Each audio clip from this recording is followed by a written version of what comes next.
This week on the Jock and Nerd podcast, the Ginger Geek Matt Delhauer joins us to remember and pay our respects to the late, great Chadwick Boseman as we discuss his life, his legacy as Black Panther, his career, and the inevitable question of how does Marvel move forward.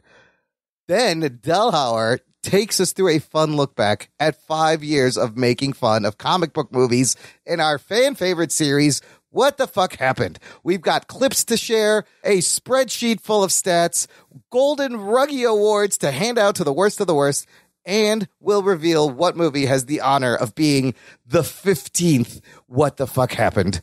All in this edition of the Jock and Nerd Weekly for Thursday, September 3rd, 2020. Hi, this is Gilbert Gottfried, and you're listening to the Jock and Nerd podcast. Why? I don't know. Check one. All right. This is for all you fans out there. Let's give it up. We jockin', we nerdin'. We funny, disturbing. We jockin', we nerdin'. We spoiler alert. Oh yeah. We jockin', we nerdin'. We funny, disturbing. Oh yeah. I'm jockin', we nerdin'. We spoiler alert. Give it up one time. That's right. What's up, listener? How's it going? And welcome to the Jock and Nerd podcast, where we bring you comic book and superhero TV and movie news, reviews, and whatever we choose. Jock and Nerd. My name is Imran. My name's Anthony. He's the Jock. He's the Nerd. And joining us, of course, is America's favorite filthy, felty American. It's Rugboy. Good earth to your rugs. What the fuck's happening, motherfuckers? What the fuck indeed, which is why also joining us is the Ginger Geek himself, the creator of What the Fuck Happened. It's Matt Delhauer. What's up, buddy? What's up, freak bitches? Delhauer, great to hear from you. 2020 remains to be as fucked up as ever. How are you doing? I'm fucking thriving, Imran. Oh, right. I feel like I need to change my answer for once. Oh, good. So one of these days, someone is going to be like, "Oh, I'm actually doing good." Nobody says that anymore. I've hoarded all of the canned food that I can, and just waiting for the government to fucking try and take it. Yeah. This is crazy. This is crazy. Yeah, This is crazy. This is crazy. This is crazy. Human soundboard. Look, what you got? How are you guys doing? Anthony, Ruggs, everyone good in this crazy 2020 still? Well, the shit's about to hit the fan, so I'm Think ready. so? Yeah, everyone. My asshole is fully puckered. And we're in the home fucking stretch, Yeah. boys. Yeah, hopefully this is the low point, but I feel like it isn't. There's still a few months left in this fucked up No, year. we're like at the... You know when you go on a roller coaster and you go that first one, you're like, holy shit, but then there's that second one Yes. that slows down and it fucks with Yeah, you even more? You hit This the is big right drop, that part. you hit the curve, the other curve, maybe the corkscrew, one of the big loops, and then, okay, the brakes have hit, and now you're like, all right. I think things are about to, and then they hit you with another drop. But no, it's not over yet. A lot of things I feel like still. Imran was scared of roller coasters as a kid. You know, I was when I was little. I will admit to that. But by the time I was a teenager, I enjoyed them. And, I even rode like the old ass American Eagle at Great America, the wooden coaster. But as I got older, I was annoyed at the fact that I had to wait 4 hours for a 2-minute ride. I was like, fuck this. This isn't that much fun. I'm out, bitches. So it's been a long time since I'm just going to smoke a whole pack of cigarettes instead. Yeah, that's a lot more enjoyable. Now that's a ride. Shit. That's something I can control without. I could have That's a smoked long 3 ride. packs in that 4 hours. Do you know how many cigarettes I got to smoke while I'm waiting for this stupid ride? Although, yeah, I don't know if I could go on one now. It would probably fuck me up. I don't know if you'd fit. Oh, shit. That's a fat joke. I have a feeling I have to be on one at some point in the future. Yeah. And, Well- I'm probably not going to like it. Okay. Honestly, I can't think of the last time I was on a roller coaster. I wanted to at least try and get to Six Flags at some point this year before everything was on fire. Yes. Well, good luck. I mean, I've gone on roller coasters for a large portion of my life, but it's been like a gap, like a 10-year gap, I think. Yeah, I feel like that's probably true for me too. Listen, this year is a roller coaster. There's no need to be getting on those. All right. So, let's get into a little bit of news before we get to the big main event. The Jock and Nerd podcast. So I didn't even put this in the notes, but breaking news, since we're always late on shit, you know, Matt Reeves' The Batman put out that awesome trailer at DC Fandom. They were just getting back into production. They only shot about 30% of the movie. And then a report comes out, a cast member has gotten the coronavirus and they've shut down production. And then a following report confirming indeed it is the Batman himself, Pattinson. Oh, shit. Oh, he's got corona? The Rona just came out like an hour ago. So I hope he gets well, and the movie's going to be delayed, everyone. Just good things come to those who wait. And this is a day after Dwayne "The Rock" Johnson announced that he, his wife, and his 2 kids all have it. Well, but did they? Are they better now? Yeah, he said they're better. Yeah, now. they're better. But yes, they did all test positive. I mean, that Rock's whole fucking family is tough, bro. All of them had it, and they kicked it, and they're Samoan better. blood, man. Damn. Oh, shit. Yeah, I saw that video, and I was like, wow, this is crazy. And then this fucking Pattinson report comes out. So that's not crazy enough. Really, I want to spend some time talking about the saddest piece of news that came out last week. Of course, the untimely, sudden, and shocking passing of Chadwick Boseman, Black Panther himself, dying at age 43 after a secret 4-year battle with colon cancer. It was last Friday, August 28th, the story came out, and clearly nobody knew. He kept this thing a secret. And at first, when I heard this, posted it in our Facebook group, I, like everyone else, we were like, this isn't real. Is this real? Someone tell me this is fake. And then finding out the story was shocking. Delhauer, what were you feeling when you found this out initially? This was one of those things where the moment it came out, like, it takes a second where you're like, wait a minute, what? Yeah. And especially because of the time we live in, the first thing I thought was like, holy shit, did he die from coronavirus? Yeah. And then it was like, no, it's he's apparently had it was colon cancer or prostate cancer? Colon cancer. It's like he's had colon cancer since like 2016. I was like, you're telling me he got fucking shredded up for Black Panther while he was fighting colon cancer? Yeah. Holy shit. 7 movies. All those movies. He's fighting cancer. Even Civil War? Yes. Wait, what year did that come out? Civil War was around the time he found out? Yes. Oh, yes. He was cast before. He got the part, I think, before he found out. I think the only movie he didn't have a diagnosis for was Winter Soldier. Or no, Civil War was the first one he was in, right? Yeah. Yeah, that's all right, yeah. I mean, this is a guy who you see these photos of him visiting sick, dying kids while he's secretly fighting for his life himself. That is some amazing courage and inspirational. Anthony, how did this hit you when it happened?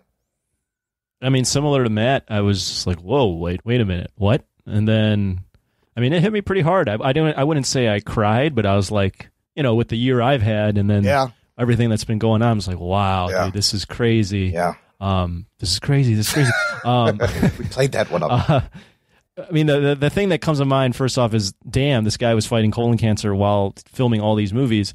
And like, I don't know enough about his character. He seems like, from everything that I've read, he seems like he was a really good person, did a lot of really good things, entertained the hell out of us, got a lot of really huge roles, especially for an African American, you know, Black Panther, Thurgood Marshall, Jackie Robinson, James Brown. So, you know, he got all those roles. But I think the biggest thing for me is, like, you had mentioned, you know, he had cancer while he was filming these roles. And I wouldn't go as far as saying, like, it was courageous, but I would say it's super admirable and super, like, just a quality that I don't think I would have if I was in his role. Like, I would have put out that I had cancer, not to, like, grab attention, but just to, like have people know, like, hey, like, you can still do things and have cancer and still fight. But, like, for him to keep it under wraps the way he did, I think that's a super admirable quality. And yeah, man, I was super shocked, and I'm sad to hear that he passed. I was really looking forward to seeing more of him in more movies, and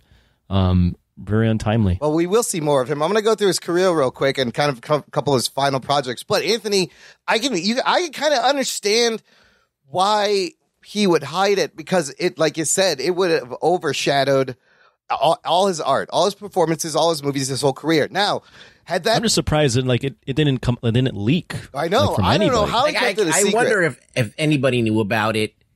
Because it is a quandary. Like, okay, so he gets the part of a lifetime. Yeah. All right. He's going to define a black superhero. He's going to be the definitive one. And he knows that there is a large possibility that he's not going to be able to see it through.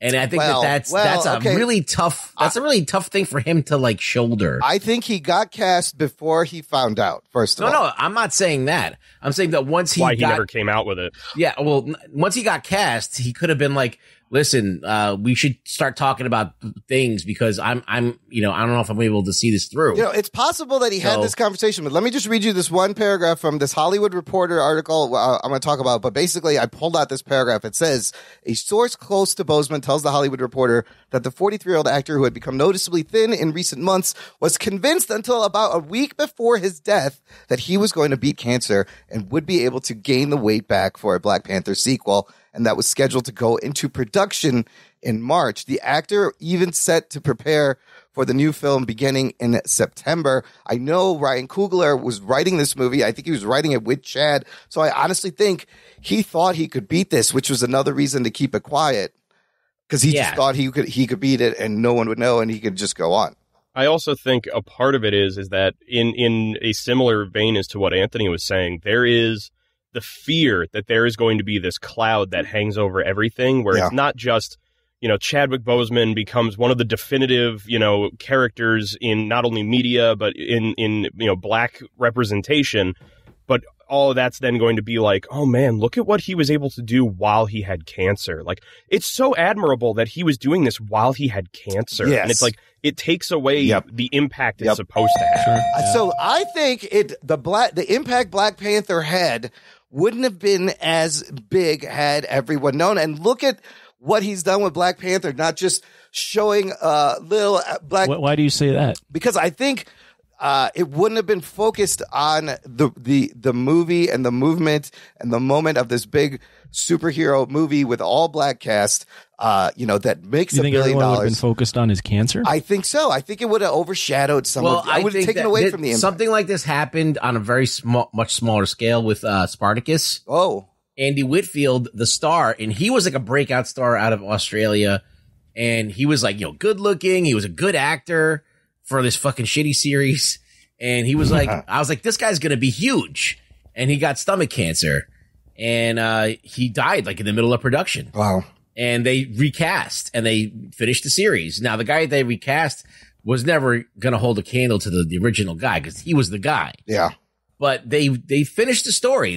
And I think everything kind of went. Now this is on such a small scale. It doesn't compare to the impact of what Chadwick Boseman had done with Black Panther and the fact that he was part of this whole movement and he was like such a positive figure in all of this and didn't crack or didn't like let any of this stuff out. So it's crazy, but Andy Whitfield was actually was public about his cancer, and everybody knew that he was suffering through the whole thing.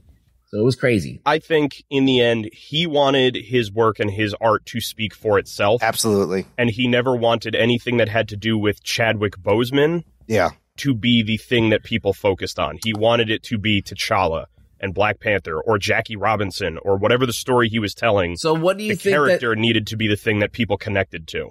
But now post this, so he's taking a gamble, right? He's like, all right, there's a chance I could beat this. But what about the plan B?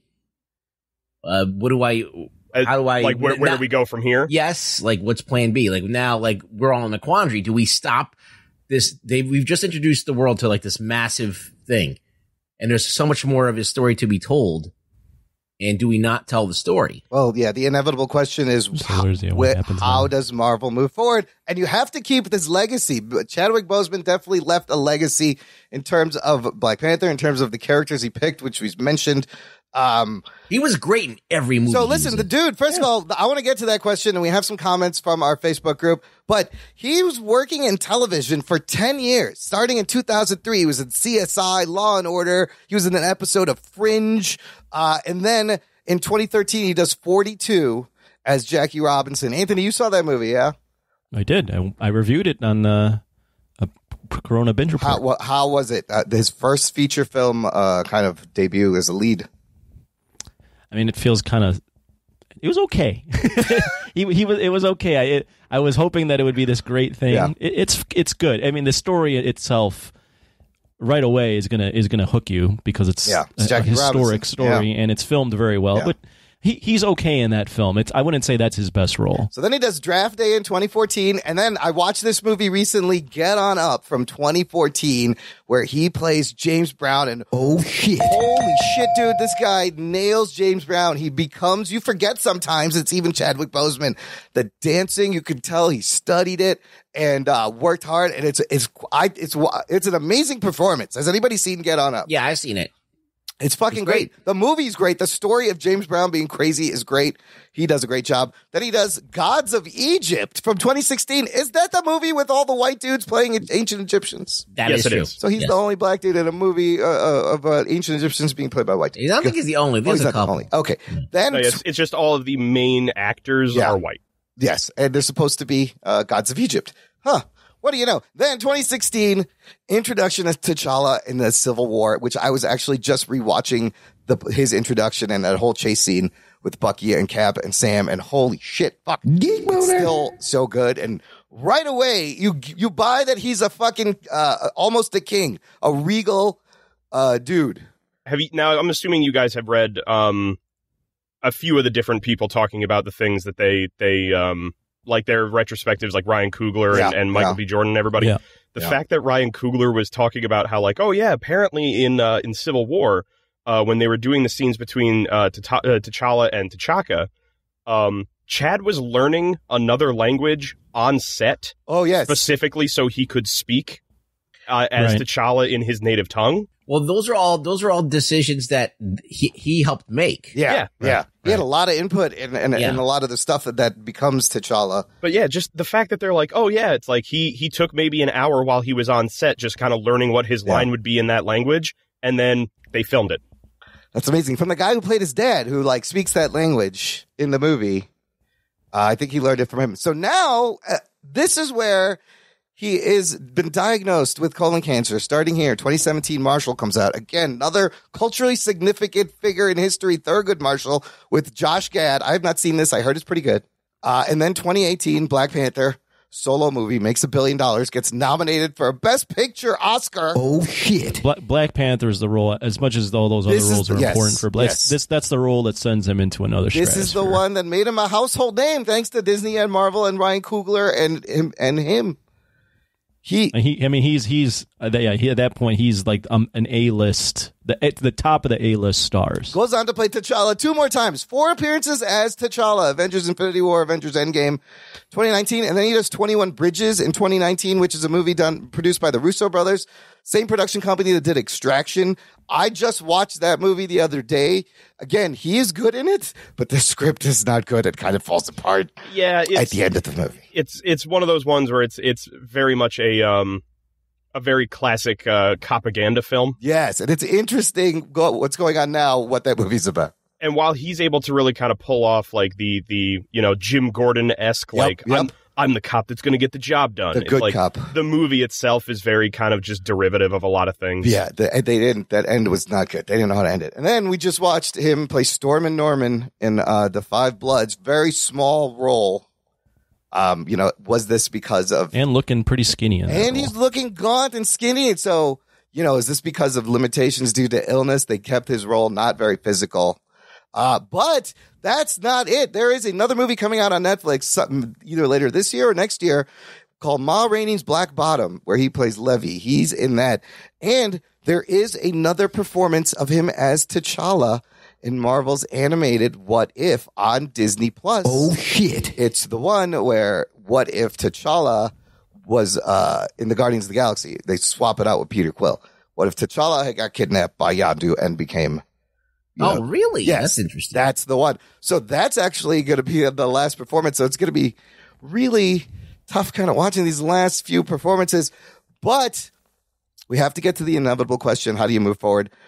I'm going to leave it up to our Facebook group listener, which you can join. You want to join the conversation. It's called Jock and Nerd Nation. It is a closed, exclusive group just for our listeners. Come on in. Welcome. We got new listeners this week. Johnny Gons and Robert Dorsey. Jock and Nerd. Thank you very much for joining the community. But There's an article at The Hollywood Reporter saying Disney grapples with how to proceed on Black Panther without Chadwick Boseman. There's really only a couple of plays here, right, guys? It's going to be really hard. Everything's going to be under scrutiny. You either write out. So first of all, anybody could be Black Panther. That's a mantle. Anybody could play Black Panther. Throw Shuri in there. Throw Okoye in there, right? The character. Well, that was the. I'll just jump in real quick. That was. So I read somewhere, I forgot where, that leading up to there were some rumors that Chadwick Boseman was already unhappy with the Black Panther 2 script because Disney was already pivoting forcing the Black Panther mantle to Shuri, played by Letitia Wright. They gave him one movie, and maybe they got wind of it and they kept it on the hush hush, and they just were trying to cover their bases. Nobody knew, Rex. Nobody knew. I don't know. I don't think nobody could not know. Like someone at the hospital got a leak. Somebody. Kevin Feige said he found out in an email that morning.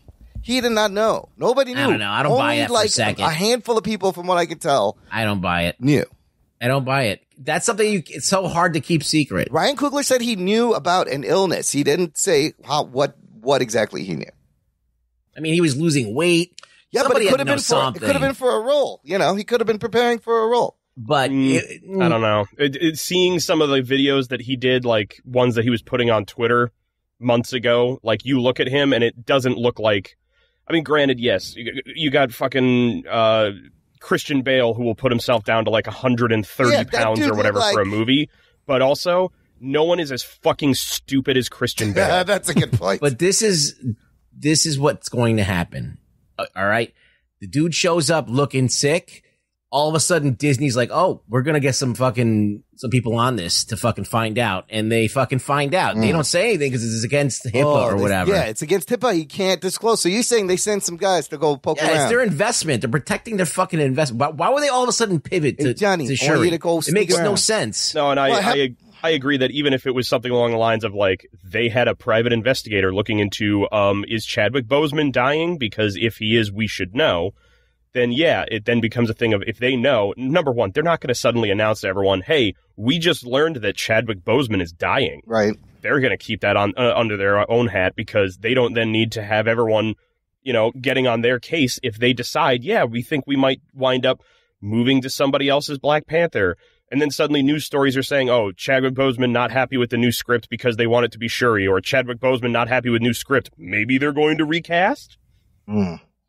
I mean, the Shuri thing makes sense because, they want to push like female superheroes and it happens in the comics. And it happens in the comics, and there is precedent for it. But look, she was as much of a breakout as he was in that movie. She was. He was, you can argue, like, I love his performance as Black Panther in Civil War better than a little bit in Black Panther because in that movie, there's so much going on. He becomes like the least interesting kind of character, but then he's great in the other two movies. So Black Panther you could pass it on.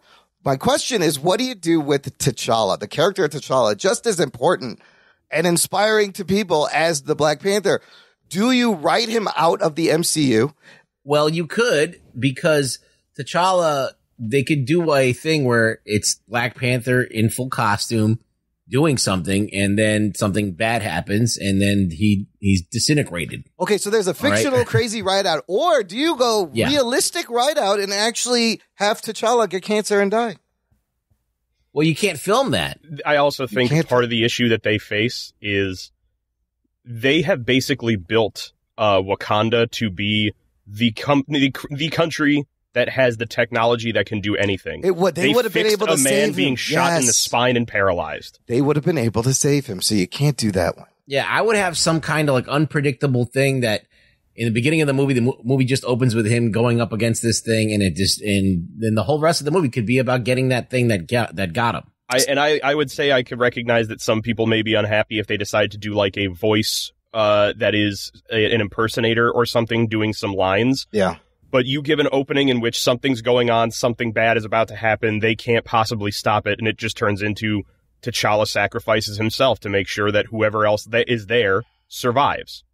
You put him out on a hero note, and now we get to figure out who is going to wear the crown now that one of our greatest kings has been felled. Now, are we all on the same page that we think he should endure? Well, Anthony, I've heard from you. I mean, the Black Panther, the mantle. I think Correct. the mantle should endure. I do not. I think in terms of recasting, I'm not a fan of that. Replace or recast. Not a fan of the recast. No, not a fan.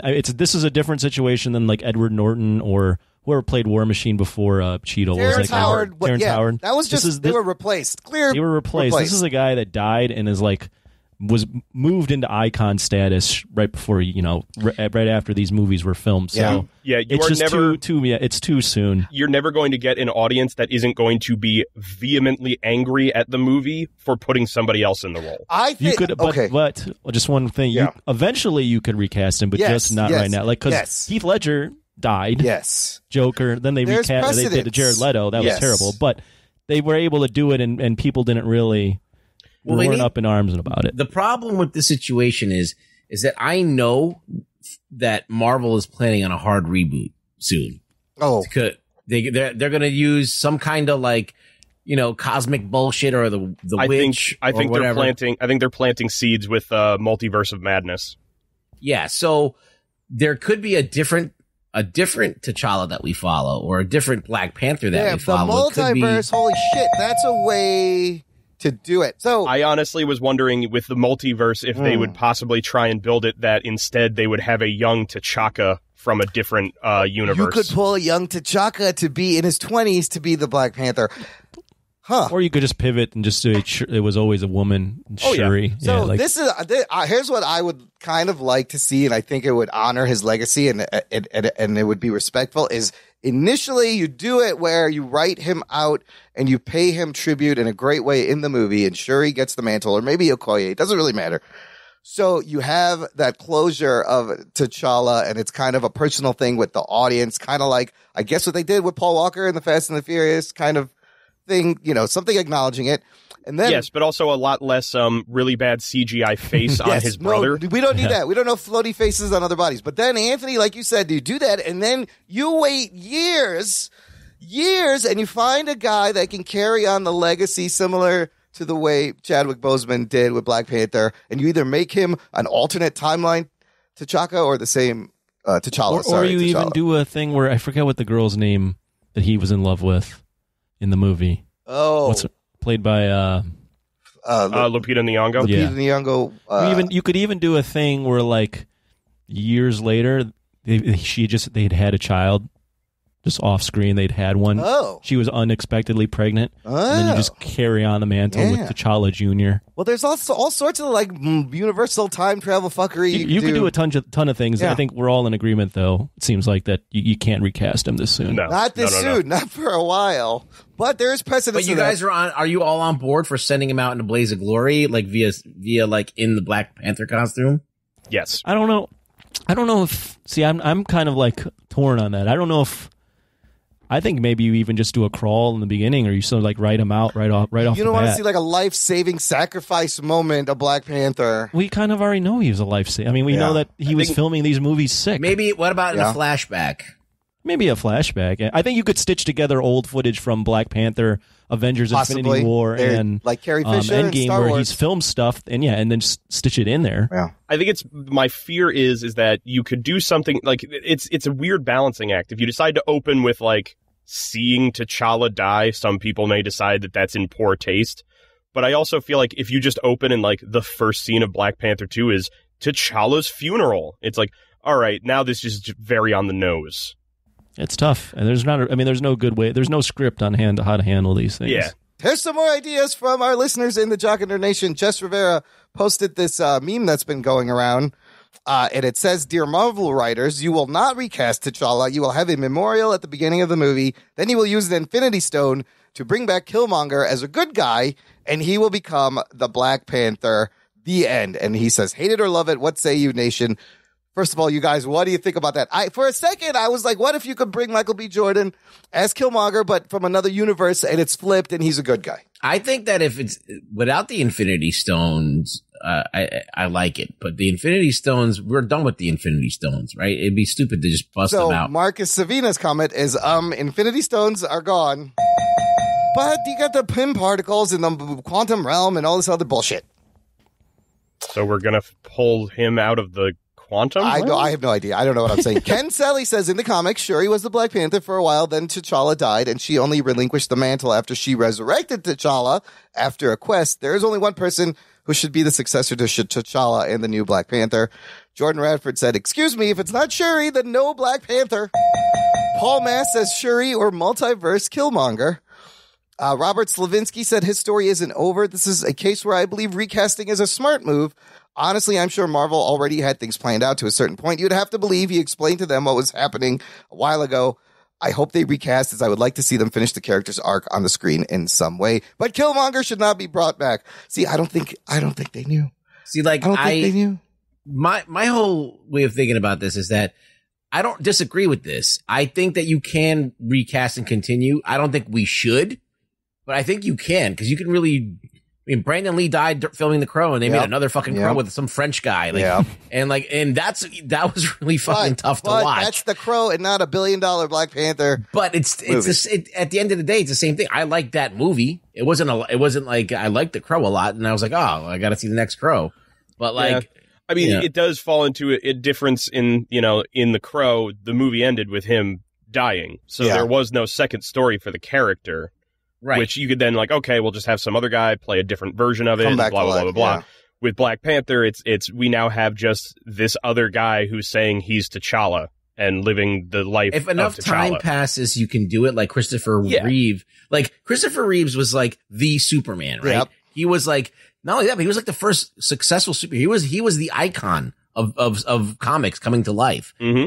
And then he fucking fell off a horse, broke his neck, and it was just pathetic to see this guy have his whole life crushed around him. Yeah. And he was once this fucking hero strapping dude. Yeah. And then when they made Superman Returns, they made it with a Chris Reeve lookalike, Brandon Routh. And I mean, it was a long time later. I will say yes, that enough time had passed. It's actually surprising to me that the first Superman movie they made after the whole situation with Christopher Reeve was actually a continuation of the same universe. Those movies. That's crazy. Right. But again, that was what, 15, 20 years later? Well, and he got the movie. I don't know. This isn't exactly the same genre. Yeah. But the movie I thought of right now, Silence of the Lambs. You had Jodie Foster. Yeah. Then you continue the story, and you have Julianne Moore play Clarice Starling. Yeah. Felt like it wasn't the same. No, I didn't feel like it. It felt like the magic was gone without Jodie in it. And you still had Anthony Hopkins in it too, and I thought the movie was just not the same. Yeah, and again, it falls into this very novel situation in which Jodie Foster just didn't want to come back. It wasn't Jodie Foster's dead and we can't cast her now. Yeah, so it's okay. Well, then that makes you even more you're like, now I'm not getting what I want. It could have happened. Yeah, yeah. I think in the end though, I don't like the idea of finding a way to bring in Killmonger to be Black Panther. No. It really feels like it just completely ignores the story they told with him. It does. It undoes the movie Black Panther if you do that. Yeah, I don't know about bringing in Killmonger. So, Ruggs, Adam Morris kind of agreed with you, had the same thoughts. He said, I'm positive he won't be recast until there's a universe-wide reboot. I'm betting it'll be Shuri or Okoye. M'Baku could be great as well. That's a good point. You still have M'Baku, but they're looking for more females as superheroes. This is a good opportunity to do that while still keeping it real and not just making T'Challa vanish. But isn't M'Baku Great Ape or White Ape or whatever? Man Ape. He's Man Ape. But he could come over. He could be in that tribe. They want to get away from that anyone ever knowing that was his name's Man Ape. That in the movie. Yes, exactly. Yes. So that could be a way to try and undo that mess. He also says, what about Okoye as the Panther, and then Shuri can be the Wakandan Tony Stark for the time being and take her birthright. Isn't she already the Wakandan Tony Stark? Well, she kind of is. Yeah, she is now. To a point where it almost made T'Challa her Spider-Man. It's like her Q. Yeah. Wait, Spider-Man. Because in this universe, Tony builds all of Spider-Man's shit. Yeah. She built all the cool shit. Yeah. Yeah, he's talking about MCU Spider-Man, not real Spider-Man. The shitty Spider-Man, right. Sorry. And then finally, Paul Tromo just said, this is a shit idea about the Killmonger idea. It doesn't like it. And then we already had examples of precedents we talked about, Carrie it's just one sentence. This is a shit idea, period. That's the post. He's concise and he gets to the point. He's right. Nothing wrong. I'm not disagreeing. I'm just saying, like, damn right. Nothing wrong. Don't even bother explaining it. Nope, it's a shit idea. Don't do it. So, they did Carrie Fisher, and they were able to kind of salvage that. And we talked about Paul Walker, all of these, Heath Ledger, Brandon Lee. These are all the people I thought about. But I think another big takeaway, fellas, for all of us is that colon health is important. Oh, shit. Jock and Nerd. Get it checked. They lowered the age. The doctors recommend from age 50, you should get a colonoscopy. They lowered that to 45. Should probably be 40. I don't know. Have you gotten a colonoscopy? No, isn't that? This is the guy that's saying colon health is important. I know. Mine is probably. Has anyone on this podcast a mess. had a colonoscopy? Has anybody had a colonoscopy here? No? Yeah, I've had one. No, Imran, I'm a millennial. But yes, you're a millennial. Ruggs? I'm not of the age yet. No. I had one. Ruggs, you had one. How does it feel? You don't feel anything. Oh, Really? Are you out? No, they make you drink some stuff and you shit your brains out for like an entire night. Okay, I don't like this And already. the worst part about it actually is is like the night that you're shitting is great because it's like ejaculating out of your ass for like you are just losing pounds and pounds Just of water. flushing you it feel out. like you could fly. It's like an enema, right? Yeah. Yeah, it's like a turbo. Like you drink this shit and it just empties everything out. Oh God! But the worst part about it is the day that you're going to get the colonoscopy. Now your butt, you can't trust your ass at all. Like you can shart at any moment. Oh, no. So are you wearing a male diaper? Oh, I thought about it. Yeah, I was dancing with the devil, buddy. I was being very cautious. You are all loose until you get there. And then once you get in there, you get knocked out and you wake up and then you're just farting for a little bit and you go home. Okay, because the closest I remember ever being near a colonoscopy was I think they did it in one of the Jackass movies. Oh yes, was they gave I guess it was Johnny Knoxville a colonoscopy because they were like, well, that'd be funny. You're gonna put a camera up his ass. And I just remember him saying that while he was in the middle of doing the colonoscopy, he's like, the entire time you feel like you have to shit because you have things in your body. Wait, he was awake for it? Apparently. You're not awake for it. You're not. You're out. He you're probably like, asked to be awake. I have a feeling they decided it was going to be better comedy for him to be awake the whole time. Absolutely. So, anyways, men, camera up your ass, get it done. I don't know. It's not that big of a deal, guys. Right. Okay, so you made me feel better. So I may actually, it made me think about it. I should. Also, eat some celery. I eat a lot of fucking grass. I eat a lot of fucking veggies. Think about all the shitting you can do. It's fun. I smoke trees and I eat shitting plants. is a lot of fun. I do enjoy shitting. Except diarrhea shitting, because then at some point your ass gets so chapped from wiping it. Yep. Yeah, that's when it starts to suck. Oh man, I can't wait till you guys start winning awards for this podcast. Oh God! And you know what? Bidet would be helpful. That's with the shit talk. You know what else is important? Is respiratory health, especially now. You need a mask. Where you go, everywhere, wear a mask. We can help you. Visit our TeePublic shop, jockandnerd.com/shop. We have lovely varieties of masks in 2 models. I actually had mine come in today. Oh my God! I was gonna say you should have your stuff there, Delhauer. Yeah, the t-shirt came very quickly. The mask took a little bit of time, but it came in today. And how is it? It's nice. It's nice. lovely. It's got a nice texture to it. There you go. It's a little tight because I've got a fat face and it's not fully elastic, but it's good. For someone who has a human-sized head, this will work better. There's your testimonial. And listener, this week, September 10th through 12th at our shop, everything but t-shirts will be on sale up to 35% off. So you can pick up masks, there's tumblers, there's magnets, there's mugs, bandanas. And if you're listening to the show the day or 2 after it comes out, there is a site-wide sale. So you can pick up a t-shirt right now. If you're listening to this right away, visit jockandnerd.com/shop. Everything's on sale. Get a mask, get a t-shirt. We would appreciate it. Jock and Nerd. All right, Delhauer. Look, enough of the sad shit. We're going to try to get a little bit of levity in here. We're here at the main event. We're taking a look back at our awesome What the Fuck Happened series. Yeah. What was that soundbite? The fuck? Yes, we are, because that's what we're doing. That's what we're doing. We got just wait. Delhauer's he made a spreadsheet. It's got everything playing. Oh, it's beautiful. Spreadsheet. It's color coded and things. Yeah, dude, he's got sorted lists. I'm gonna hand it over to you to kind of tell us how this all started and what you got programmed. But none of this would have happened, Anthony. Remember, without a now defunct audio clip sharing app called Clamor. Oh, shit. Oh, yeah. I remember you were all about that Clamor. You thought that was going to be the next big thing. So I was like, maybe. This was 2015, and this new app, the founder, Parvez Parvizi, was reaching out to all these podcasts because he wanted to push Clamor, and we got on board. He came on the show. He introduced us to one Peter Kendall, who runs the How Do I Jump podcast about video games. We both shared love for Spider-Man. Is he still on a ship? He's not on a ship. He's not been on a ship for a little while. Good. And so then I go on that show, and on that show I meet none other than Matt Delhauer. Oh, shit. Is that how it went down, Delhauer? That is how it went down. You will be possibly happy to know, Imran, that apparently Peter has relaunched How Do I Jump in the past week or so. It's back. I saw that. Congratulations. How Do I Jump is now back. Podcast. Yes. So applause all around for him. I think you press A. Usually you do. Sometimes. It depends. Yeah. But it's A. Okay. But yes, that is how it went. There was a time where we both wound up being on that show, and then from there it was a connection between How Do I Jump, Jock and Nerd, and A Place to Hang Your Cape that led to me winding up on your show. And Malofsky and A Place to Hang Your Cape. Shit, so many people are involved. All right, so that's how we met now. How did we get started? Delhauer, it's all yours.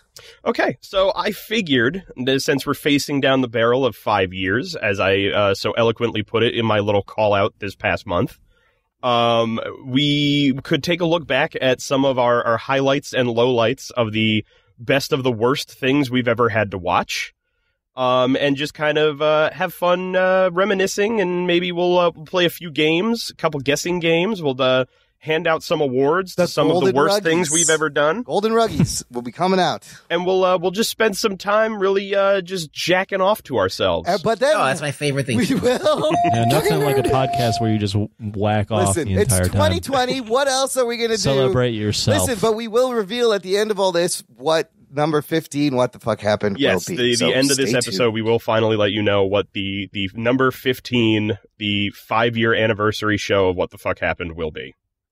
Yay. So I'm excited. You gotta get through all this whacking before we blow our load at you. That's right. Start jerking, Delhauer. All right. Oh shit, I don't have lube. Well, should we go? We're going dry. Yeah, you're gonna go through the list of the movies we did? Yes. Okay. So I will list off all the movies. I told Imran I went deep enough that I've got things like the date they came out, the episode of the podcast. Wow. Also, some of these things I'm going to go asking you guys questions about, like, you know, what are some of the highest and lowest things on this list. So, I guess what I will start off with is we currently sitting at 14. We have done episodes.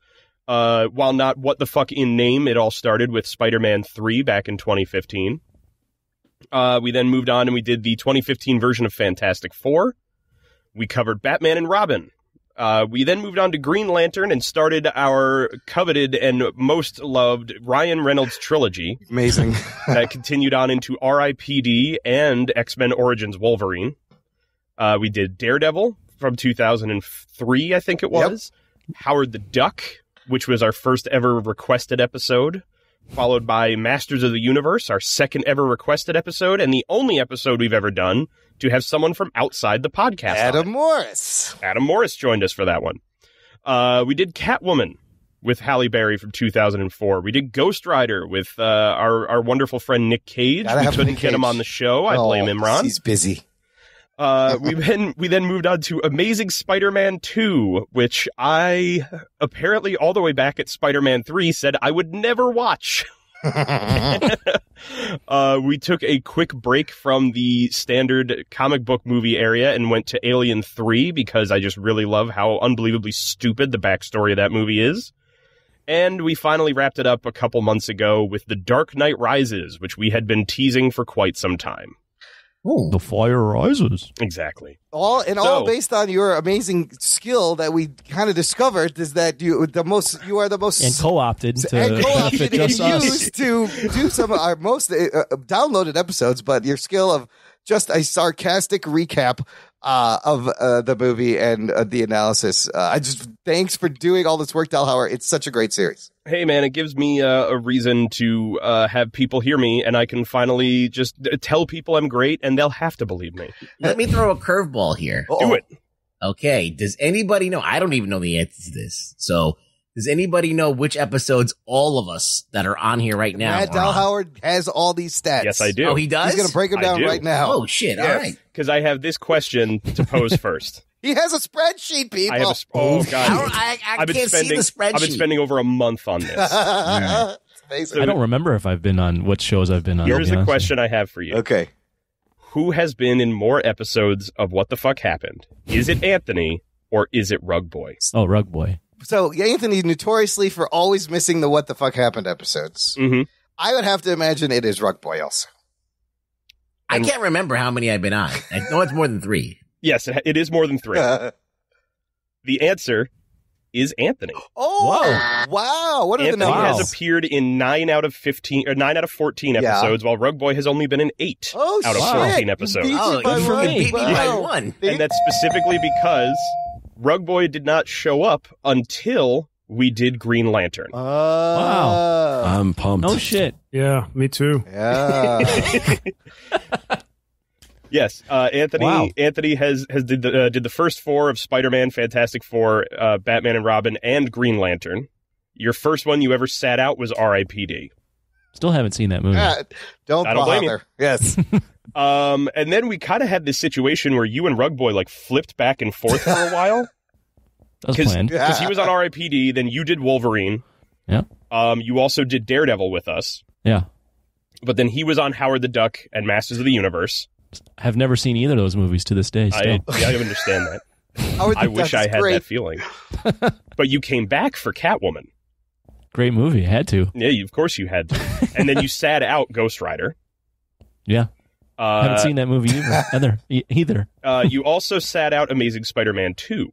Wow, that one I'm surprised I sat out because I would have a lot of thoughts on that. The only reason you sat out Amazing Spider-Man 2 is I believe you were at the midnight screening of Captain Marvel. Oh, okay. That makes sense. I wish I would have been around for that. Captain Marvel was not worth a midnight screening. No, that would have been a lot more fun. Is there how many, all 4 of us have been on? All 4 of us, we did Green Lantern was everybody. Both Alien 3 and Dark Knight Rises was everybody. Okay, yeah. So there's only 3 where we had all 4 of us sitting. Oh, wow. Nice. Those are I love you these. and far between. I love these stats. What else you got? So, I will say, Imran, what do you think is the oldest movie we have covered? Well, I have this list in front of me, so it's not fair. Okay. Imran, you don't get to play. Yes. Anthony, what is the oldest movie we have covered? Howard the Duck? It is, in fact, Howard the Duck, 1986. Yes. Yeah. Yay. And the most recent, Anthony. Amazing Spider-Man 2? No. It's actually Fantastic Four. Oh, yeah, because we did that. Fantastic? Yeah. Yes. Because I think we started to make a decision that we didn't want to do What the Fuck Happened to any movie you guys had already been reviewing after the podcast started. Yeah. Because reviews almost always were just this movie sucked, what the hell was going on here? Right, we're like, we gotta have fun with this. But that's the only one that right away we're like, okay, we gotta fucking trash this movie. Let's go. We gotta trash it the right way. Memorialize. Didn't have a prayer, that movie. That movie sent Josh Trank's career just to a hellhole. Oh, I know. Has anybody seen the Capone movie? No. I heard it's just Al Capone farting the entire time. Yeah, I heard it is not him actually making farts. Yes. And you know Tom Hardy would want to do that on set. Yeah. Yeah, absolutely. They're all real farts too. There's no sound effects. I would want to watch that.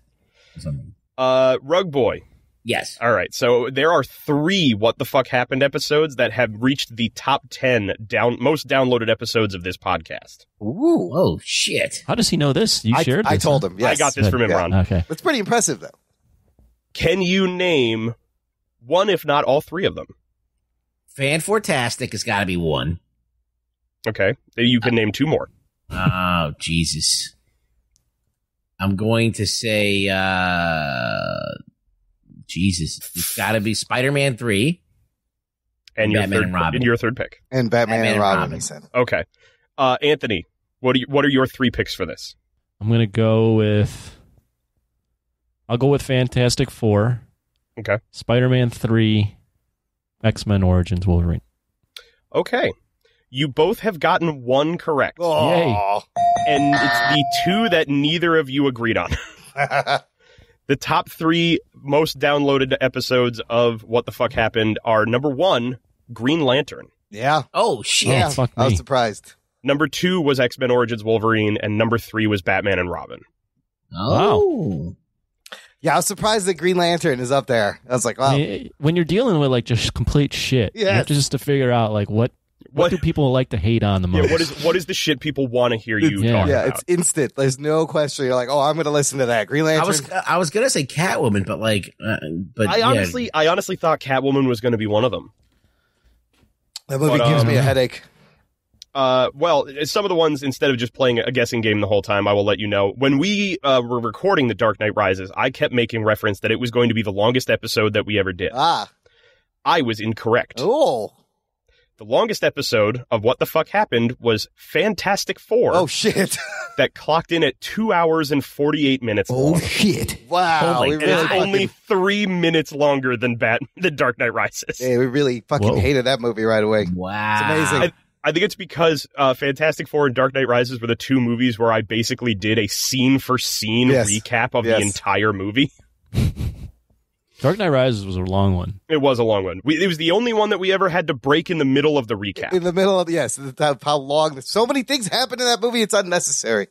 When we did Alien 3, I made a comment that it was the only time we had done a sequel, and I was 100% wrong. Yeah, the first one we ever did. The first fucking one we did was a sequel. Yes, I know. I think the problem was it was the only sequel we had done where it was like it's only a franchise of like movies, so you have to have seen the movies rather than like, oh, I know who Spider-Man is. Mm-hmm.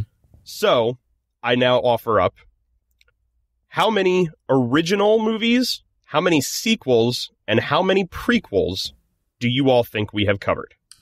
And remember, it's got to equal to 14. And go.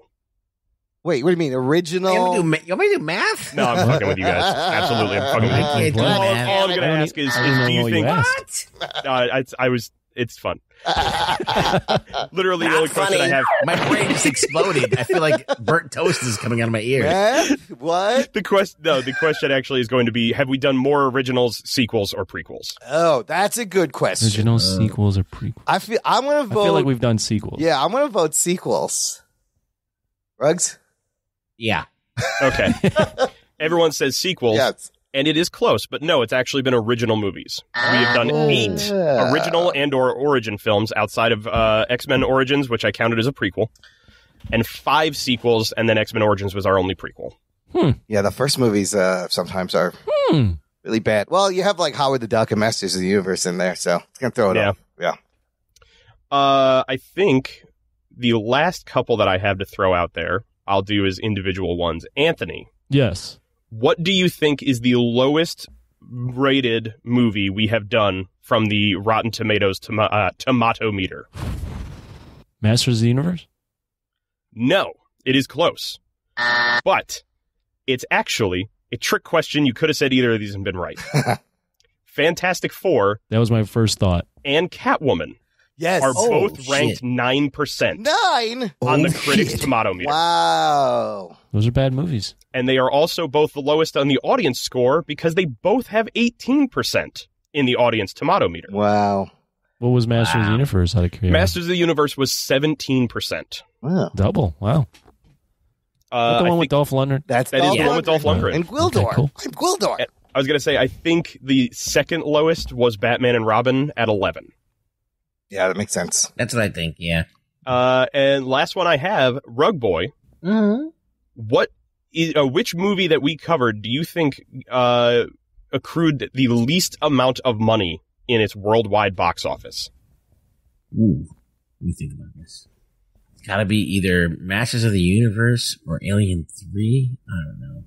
Masters of the Universe. You are correct. Motu! Even calculating for Motu, Masters of the Universe. Oh, okay. Even when calculating for inflation, it's still the Masters lowest. of the Universe only made $17 million because it didn't have a worldwide release. Oh. It only had a domestic release. Well, it's not a lot. Terrible. They're still trying to reboot that fucking movie. And that's all I got for fun questions and facts for you guys. Yay! All right, look, well... I had fun. It was fun. We will take a break, but before we do, Anthony... Yes? You've been quiet, so I'm going to make you do some work. If my balls was hot. If your balls are hot and you need to trim up and look sharp and dapper, What do you recommend? You get this electric razor called the Lawnmower 3.0 because it's called a lawnmower because it's trimming grass. But in this case, grass isn't grass. It's your ball hair or your nutsack hair or your pubes or whatever the hell you want to call it. Pubis. Yeah. And you can trim your taint with this thing, maybe your butthole. What's a gooch? What part is that? Is that another name for it? That's like the taint. That's the taint, right? The gooch. the grundle. The grundle, shave your gooch. Yes. And the cool thing about this is instead of like using a razor or using something that hair clippers, these things, they tend not to nick, so you won't have blood streaming down your fucking nuts while you're cutting them. Well, that's my favorite not your nuts, part. but your hair. So I think that's important. And Absolutely. you don't want swampy lower region. So if you go to manscaped.com and use the promo code Jock and Nerd, you get 20% off and free shipping on all their products, which include the Lawnmower 3.0, which has a nightlight, and a bunch of lotions and shit that you can put on your balls to make them smell real nice. They got nose trimmers now and like manicure little packages, lots of fun stuff. And they are awesome for supporting the show. So we can't thank them enough. Support the show by supporting our sponsor. That's using code Jock and Nerd at manscaped.com. 20% off, free shipping. Let's take a quick break and we're going to give out some golden Ruggies right after this. After these messages, we'll be right back. Hi, I'm Jen. I'm Brian. And I'm Henno. We're three friends that talk about mental health, wellness, and our lives. Through articles and tips, we share what has worked for us on our paths overcoming depression, anxiety, bipolar disorder, alcoholism, and addiction. Come join us on our journey. You can find us anywhere you listen to your podcast. Just search for The Crazy Life. Remember, wiggle your toes and just keep breathing. I don't care how you're doing. What's up? Are you a fan of movies? Or comics? Or video games? Or just anything else nerdy? Well, you should check out the Zeng This podcast. And that's spelled Zeng. This. And you can find us every Monday. And we have nerdy topics from comic book reviews to in-depth analysis of iconic nerdy movies, as well as video game discussions. Mm-hmm. Where's some of the best places to find us, Allie? Well, Podbean, of course. You can also find us on iTunes, Stitcher, Google Play. Anywhere else you listen to your podcast. Yeah. So check us out. Once again, that is Zing This. Jock and Nerd. Listener, if you are a fan of the show, you want to join our awesome fan club, visit jockandnerd.com/Patreon. Jock and Nerd. You can support the show and you get stuff. There's multiple tiers. You get t-shirts, stickers, a shout out on the show, and everyone gets a bonus RSS feed that's full of bonus exclusive content. The shows come out there early. There's a sports show called Jock Talk. We've got movie reviews. Lots of stuff up this week. Oh, shit. Anthony, you had 2 Corona binge reports. Yeah, I did. What'd you watch? One was unexpected. Well, both were unexpected. So I was at my cousin's this past weekend, watched The Heartbreak Kid. Yeah, I didn't even know about this movie. Yeah. I had no idea it existed either. Was entertained, actually, even though it's universally considered pretty shitty. Who's in that one? Ben Stiller. Oh, it says Ben Stiller. It's a Fairly Brothers movie, too. Fairly Brothers. Oh. So, yeah, it's that kind of movie. It's not as good as any other Fairly Brothers, but still entertaining, in my opinion. Okay. And then I watched 42, like I mentioned, because of Chadwick Boseman's untimely passing. Yeah, I watched a bunch. Like I said, I watched Get On Up and 21 Bridges. I was watching Civil War. I just wanted to watch all of it. I think a lot of people are going to be watching his movies. Yeah, I heard Black Panther was like all like super like one of the most streamed things. Yeah. And it was cool for ABC. Like aired Black Panther uninterrupted, and they had a special like that night.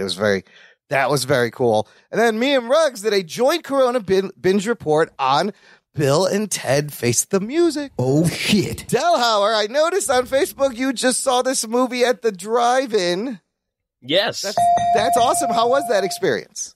It was good. I mean, it's a drive-in movie, so it's the first 10 minutes you're like, oh, the screen's really dark because the sun's not all the way down. So Luckily, I had actually pre-ordered the movie and had watched it on streaming first because I was on a different podcast doing a review for it.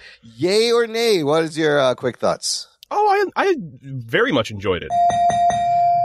It was good. It was nostalgia, and it was great seeing the guys, play with their age, and it did exactly what the Kevin Smith, Jay and Silent Bob reboot. It's kind of like the same thing. Yeah, with the kids. I felt a very similar feeling when I watched both movies. It's one of those things of it's like a genre of movie now. Knowing me as we do over the past 5 years, I can nitpick fucking anything. Yes. But this was one where I'm like, I don't care to. Yeah. I have zero reason to want to. Yeah, it was fun time. And then, if that's not enough, we have part 2 of our special 5-part limited Patreon-only series with me and Ruggs, discussing old shitty songs we recorded 25 years ago. Oh, shit. Part 2 is our holiday edition, where we share some really dark, crazy holiday songs, Ruggs. Yeah. Should be a fun little romp down memory lane. Yes. Also, I have coming into the pipeline. Coming in hot. War Games. Oh, shit. Why are you watching War Games? American Assassin. American Assassin. Okay. I just was like, I'm gonna watch this fucking movie. It's on Amazon Prime. Let me throw it on. And so I threw it on, and I was like, oh shit. I think that movie's still good. I think it still holds up. It's not bad. Young Matthew Broderick. Yeah. Yeah. I mean, I like. Rugboy, had you not seen it? No, I've seen it, but I mean, it's been years. Okay. It's been years. I was going to say, if it turned into something where, this is a movie from the 80s that most people know that Rugboy hadn't seen. That would have been Anthony. What? That would have been Anthony. Anthony, have you seen War Games? Who? Yeah. Exactly. That's what you should watch. I think you would enjoy it. Good 80s movie. What movie is that? I don't even know who's in it. Matthew Broderick and Ali Sheedy. Yeah, Matthew Broderick and Ali Sheedy, who you know from the various movies, It's a story about a young kid who likes video games who accidentally almost has us go to war with Russia. Yeah, he almost starts by hacking computers in the 80s. 80s movie? Yeah. I think it's fucking great movie. I watched that. I remember the only thing that was funny about this is that I feel like the soundtrack was inappropriate. Okay.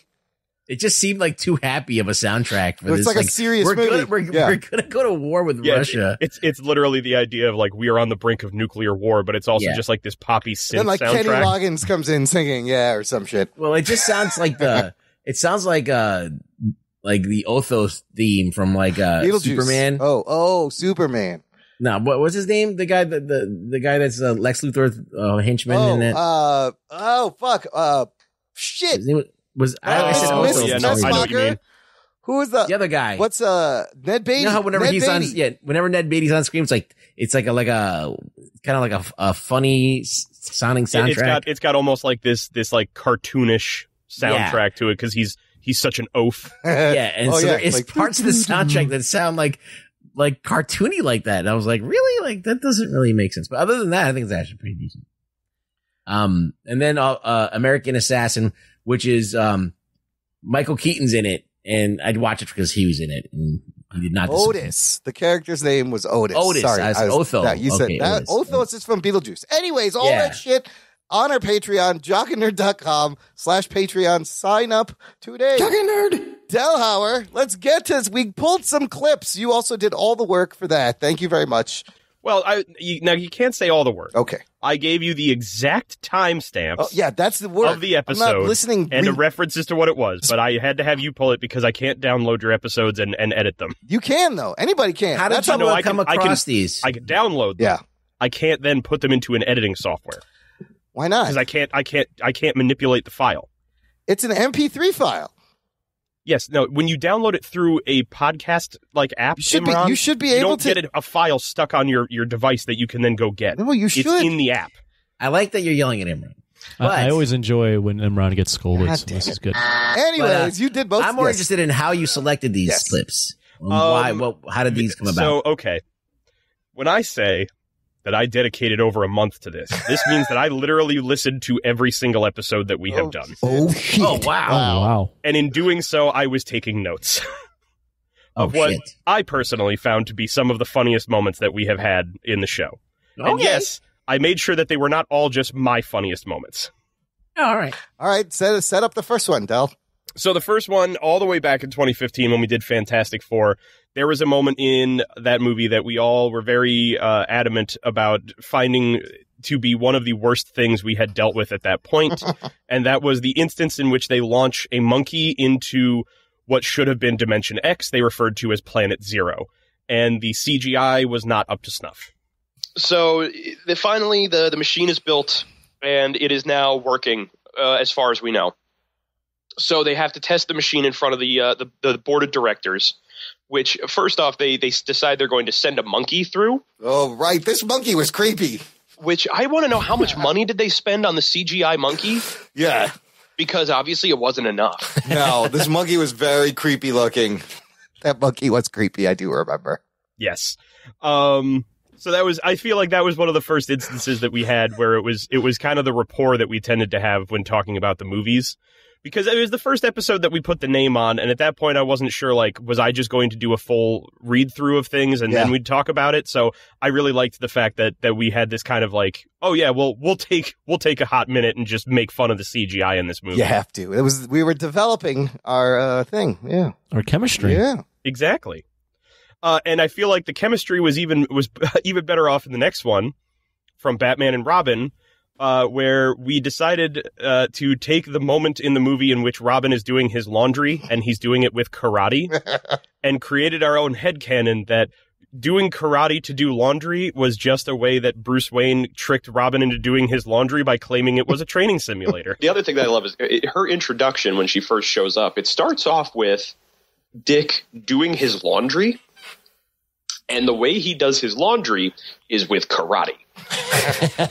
He takes a shirt out of the washer, throws it in the air, double punches through it in order to hold it out flat, wraps it around a broomstick and then squeezes it to get all the water out, and it's all like these really quick cut action scene type of like beats, and it's like, dude's just doing laundry. I don't need him to be intense all the time. It's how superheroes do their laundry. Yeah, I have to train no matter what it is that I'm doing. Constantly being Robin. I'm Robin. At any day, I could be in the middle of doing laundry, and then suddenly I could be attacked. If ninjas came right now, I would be ready. I would be so ready for that. I think he was just taking Batman's advice. I mean, he needed to go into the practice room. Training simulator. Yeah. It really is laundry. It's just laundry. Yes, laundry training simulator. I like that clip. So, yes. I guess we'll just bang through all of these real quick. Great. So this one, I guess it's a little bit of like a hit for me, but it's more of just, this is one of the moments that I love from all of these episodes, which goes to some of the worst writing we have ever dealt with, which is in X-Men Origins Wolverine, when they're explaining the unnamed, or as I don't remember, the weirdly named Native American tribe lore that built on why he was called the Wolverine. She tells him an amazing story. Oh, yeah. A wonderful fable that her people used to tell. Who are her people? You'll never know. No, they don't. White people. Yeah. The people who wrote this movie. A story about how the moon used to have a lover. I don't think I wrote down what the actual name for it was Kuka. Hold on. It was like Kuka. Well, no, he calls it Cuckoo Kachu because he's being funny and Hugh Jackman and swoon. Whatever. The moon has a lover, and it was like a god that came to Earth and tried to collect flowers, but then he was tricked by a trickster god and was abandoned on Earth and could never see the moon again. So that's why he howls at the moon every night, and the name that he is given is translated into English as Wolverine. What this proves is that the guys who wrote this movie don't know the difference between a Wolverine and a wolf. That's a good point. That is a good point. That a Wolverine is a wolf, and that is why Logan is cool. Also, I doubt they've ever read a comic book before. But for anyone who doesn't know, and I'm sure you do know because you are not this stupid, a Wolverine is not a wolf. It is actually part of the weasel family. Ah. Not even the same family. Yeah. Look at this. He learned stuff on these. What the fuck happens? It's like Animal Planet. It is. What the fuck happens? Yeah. It's a Every weasel. single episode, I bring out my Steve Irwin facts. This is why it's been going on for 5 years, honestly. You learn things. This next one is very quickly. It's from Catwoman. I think it's just honestly one of my favorite moments describing a movie in which we dive into the moment that Catwoman becomes a Catwoman. This is the worst edited movie I've ever seen. Here it is. So then we get a whole bunch of her getting knocked around and thrown around underwater. And then she gets dragged up onto the Isle of Cats. She's dumped on some garbage. Just some. I don't even think it's garbage. It's like a fucking rock formation made out of cat shit, probably. At which point I'm like, there's like moss and cats. Yeah, it's moss, cats, rocks, and like a rock. Yeah. To which I immediately was like, is this fucking like San Francisco? Is she out on Alcatraz or some shit? This is the most. Because this is literally thing. like a mile off the shore. Yeah, the skyline's in the back. It's just this island somewhere. And so she's laying there, and then she gets surrounded by a whole bunch of cats who are very poorly green screened into this shot. Yeah, they're CGI and cats. CGI. Well, no, the close-ups. The ones that are just sitting there. Oh, yes. It's all regular cats. Yeah. It's just that they green screened them into the shot. Yeah, individually composited, probably. Oh, and you see the outline fuzzy around them. Yeah. And then you get the CGI cat that comes crawling up and performs the CPR ritual. Yeah, he like French kisses her, breathing cat breath into her mouth. And so being bad. a guy who owns a cat, this was what I was fucking gross. This is what I was going to ask. I was watching this and I was like, I gotta ask Delhauer as a cat person. I was like, this is the creepiest fucking thing. Cats creep me out already a little bit, and this is not helping. Delhauer, how are your cats doing? She's doing fine. Oh, okay. She has not tried to perform CPR on me anytime recently. No cat powers, which is great. Yeah. Yeah, no, I don't have any cat powers. I'm not just crawling around and eating catnip and whipping people with bar hoses. God, it just reminds me how bad that fucking movie is. Oh my God. We had some fun. Oh, we yeah. had some fun on that one. That's a million fucking edits. All right, last one, Delhauer. Last one. This was, I think we were all in for this one, weren't we? Ooh. Did we all do Amazing Spider-Man? It's possible. No, Anthony was not there for Amazing Spider-Man. Okay. He was Captain Marvel. That's true. True. But, so this is the second one that I'm positing as my favorite just because I had a whole lot of fun doing this. And this was, making fun of Dane DeHaan's acting in the first major scene that he has with,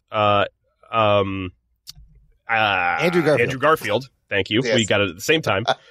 Which I have decided to dub as the reference Keanu in a coma. So then this is the other one, is the line that Harry gives, because then Peter decides he's gonna pick on him by being like, "You still blow dry your hair every day?" To which, by the way, Andrew, with that fucking coif, no, you have no right to talk about blow dryers. Yeah, no shit. Who are you saying blow dry? And at which, because especially. Well, he just rolls out of bed with his hair like looks perfect. With how fucking oiled down Dane DeHaan's hair is, he's nowhere near a blow dryer. Yes, makes no sense. But his statement is, he's like, I have one of my manservants hold the hair dryer, but I still do the comb, so I'm not entirely helpless. And I'm like, what are you doing? Like, this is like you're trying to do some sort of weird, like, Keanu Reeves, if he just came out of a coma. Yes, like style. Absolutely. It's the most awkward, weirdest delivery Dane DeHaan. So then, it's the worst Harry Osborn ever.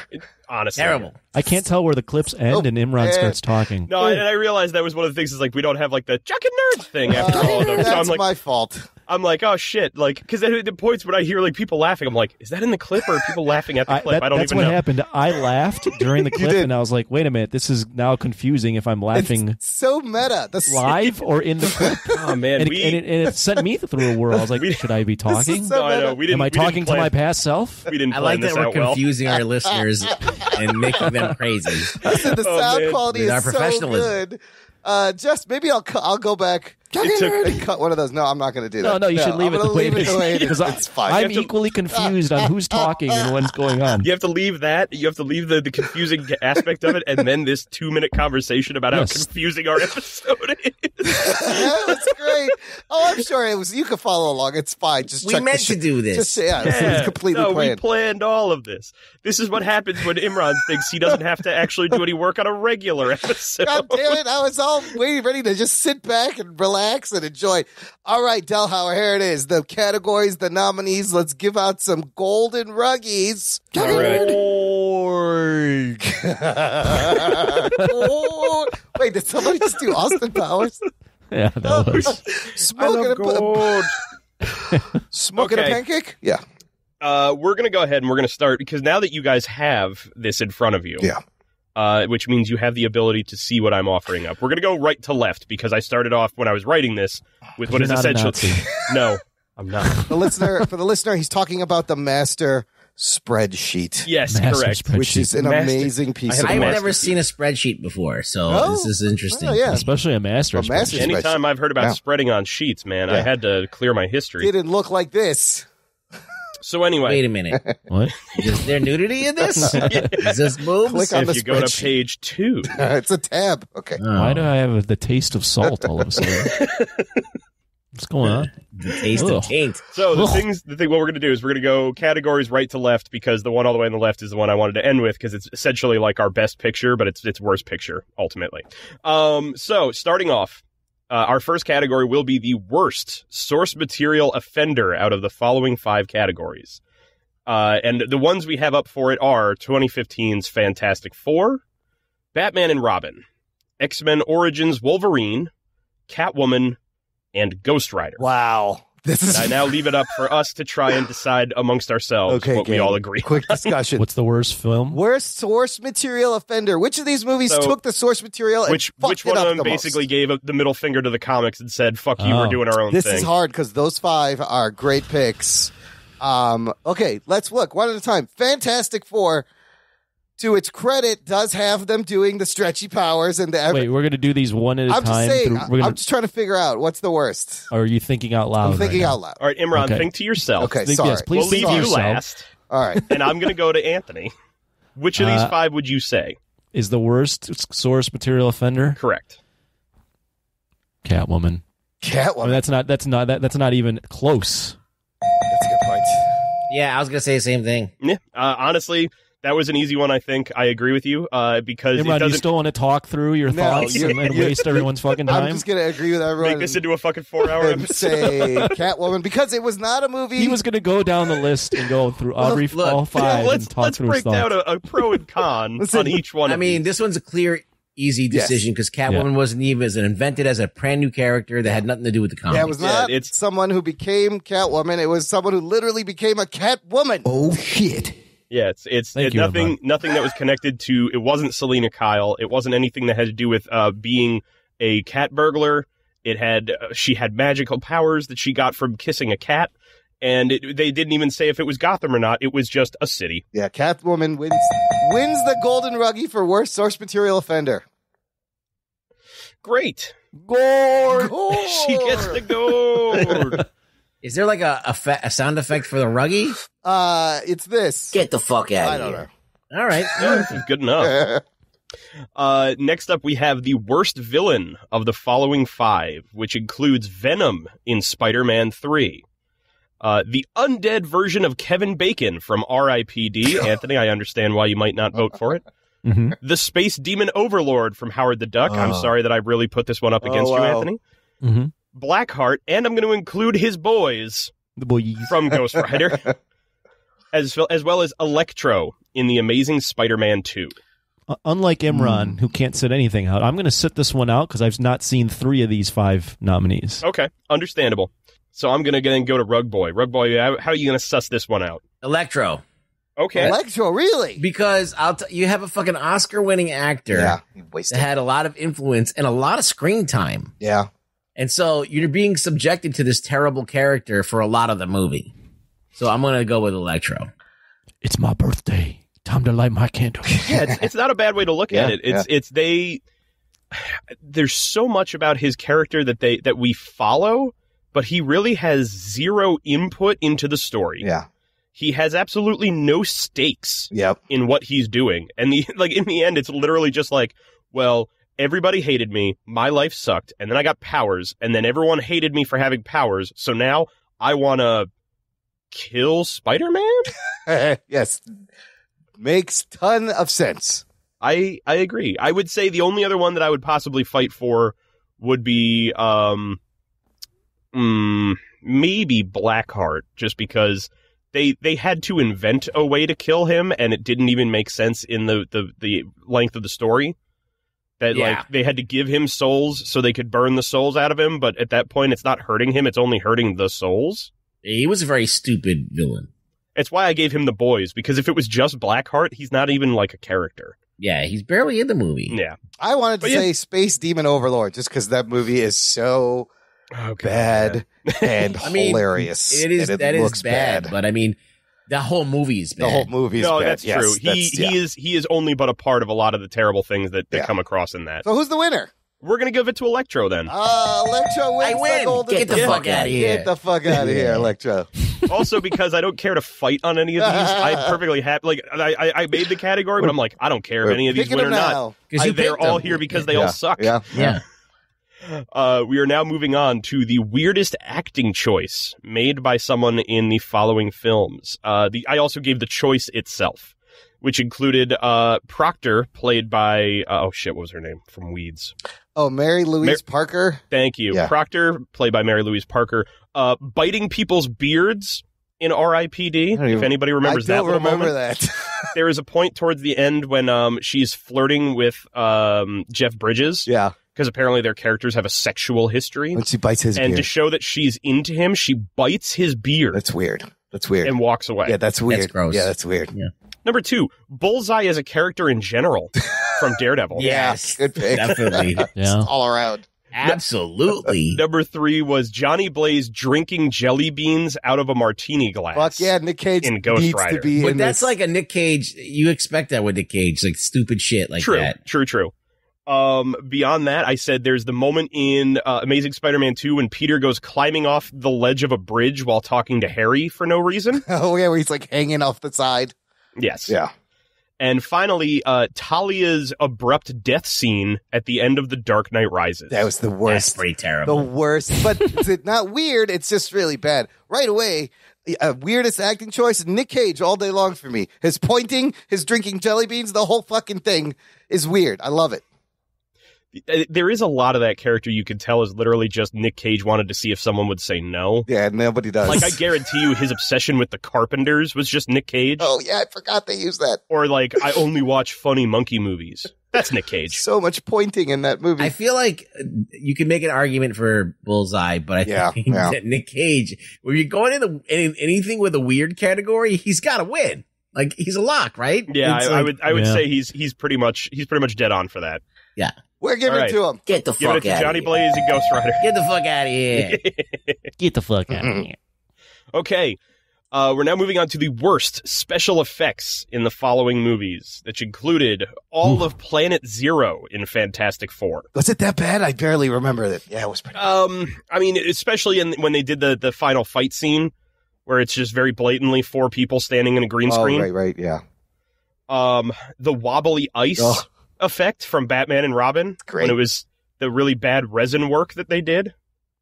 The CGI... Everything shook in that movie. Yeah. Everything's wobbly. The CGI Deados from R.I.P.D. I don't remember them. They're so forgettable, it can't be that bad. It's okay. All of the CGI action that they put into X-Men Origins Wolverine. Oh, shit. Yeah. There is some shitty I would pinpoint the scene where he has his claws and he's flicking them in when the he's mirror. in the bathroom. Yep. Yeah. That was so I bad. initially thought maybe doing that, but I was like, that is one of many moments in that movie where you're like, the CGI in this is just bad. Yeah. And finally was the rotoscoped alien puppet from Alien 3. I'm surprised you don't have Green Lantern's floaty mask on here.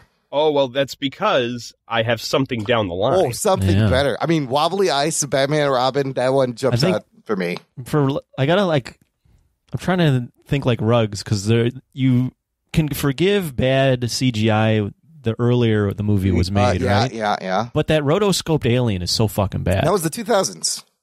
No, Alien 3 was 1992. 3 Not even was close, 92. Oh, I'm wrong. I don't get the Ruggy for that one. You get the fuck out of here. Get the fuck out of here. I'll leave. See you later. I got to go lean towards the alien even though it's Rotoscope 3. Okay, it's a good one. Rugs? I mean, that one still jumps out at me as terrible. I mean, when you say Batman and Robin, I'm like, there's a lot of things that suck in that movie.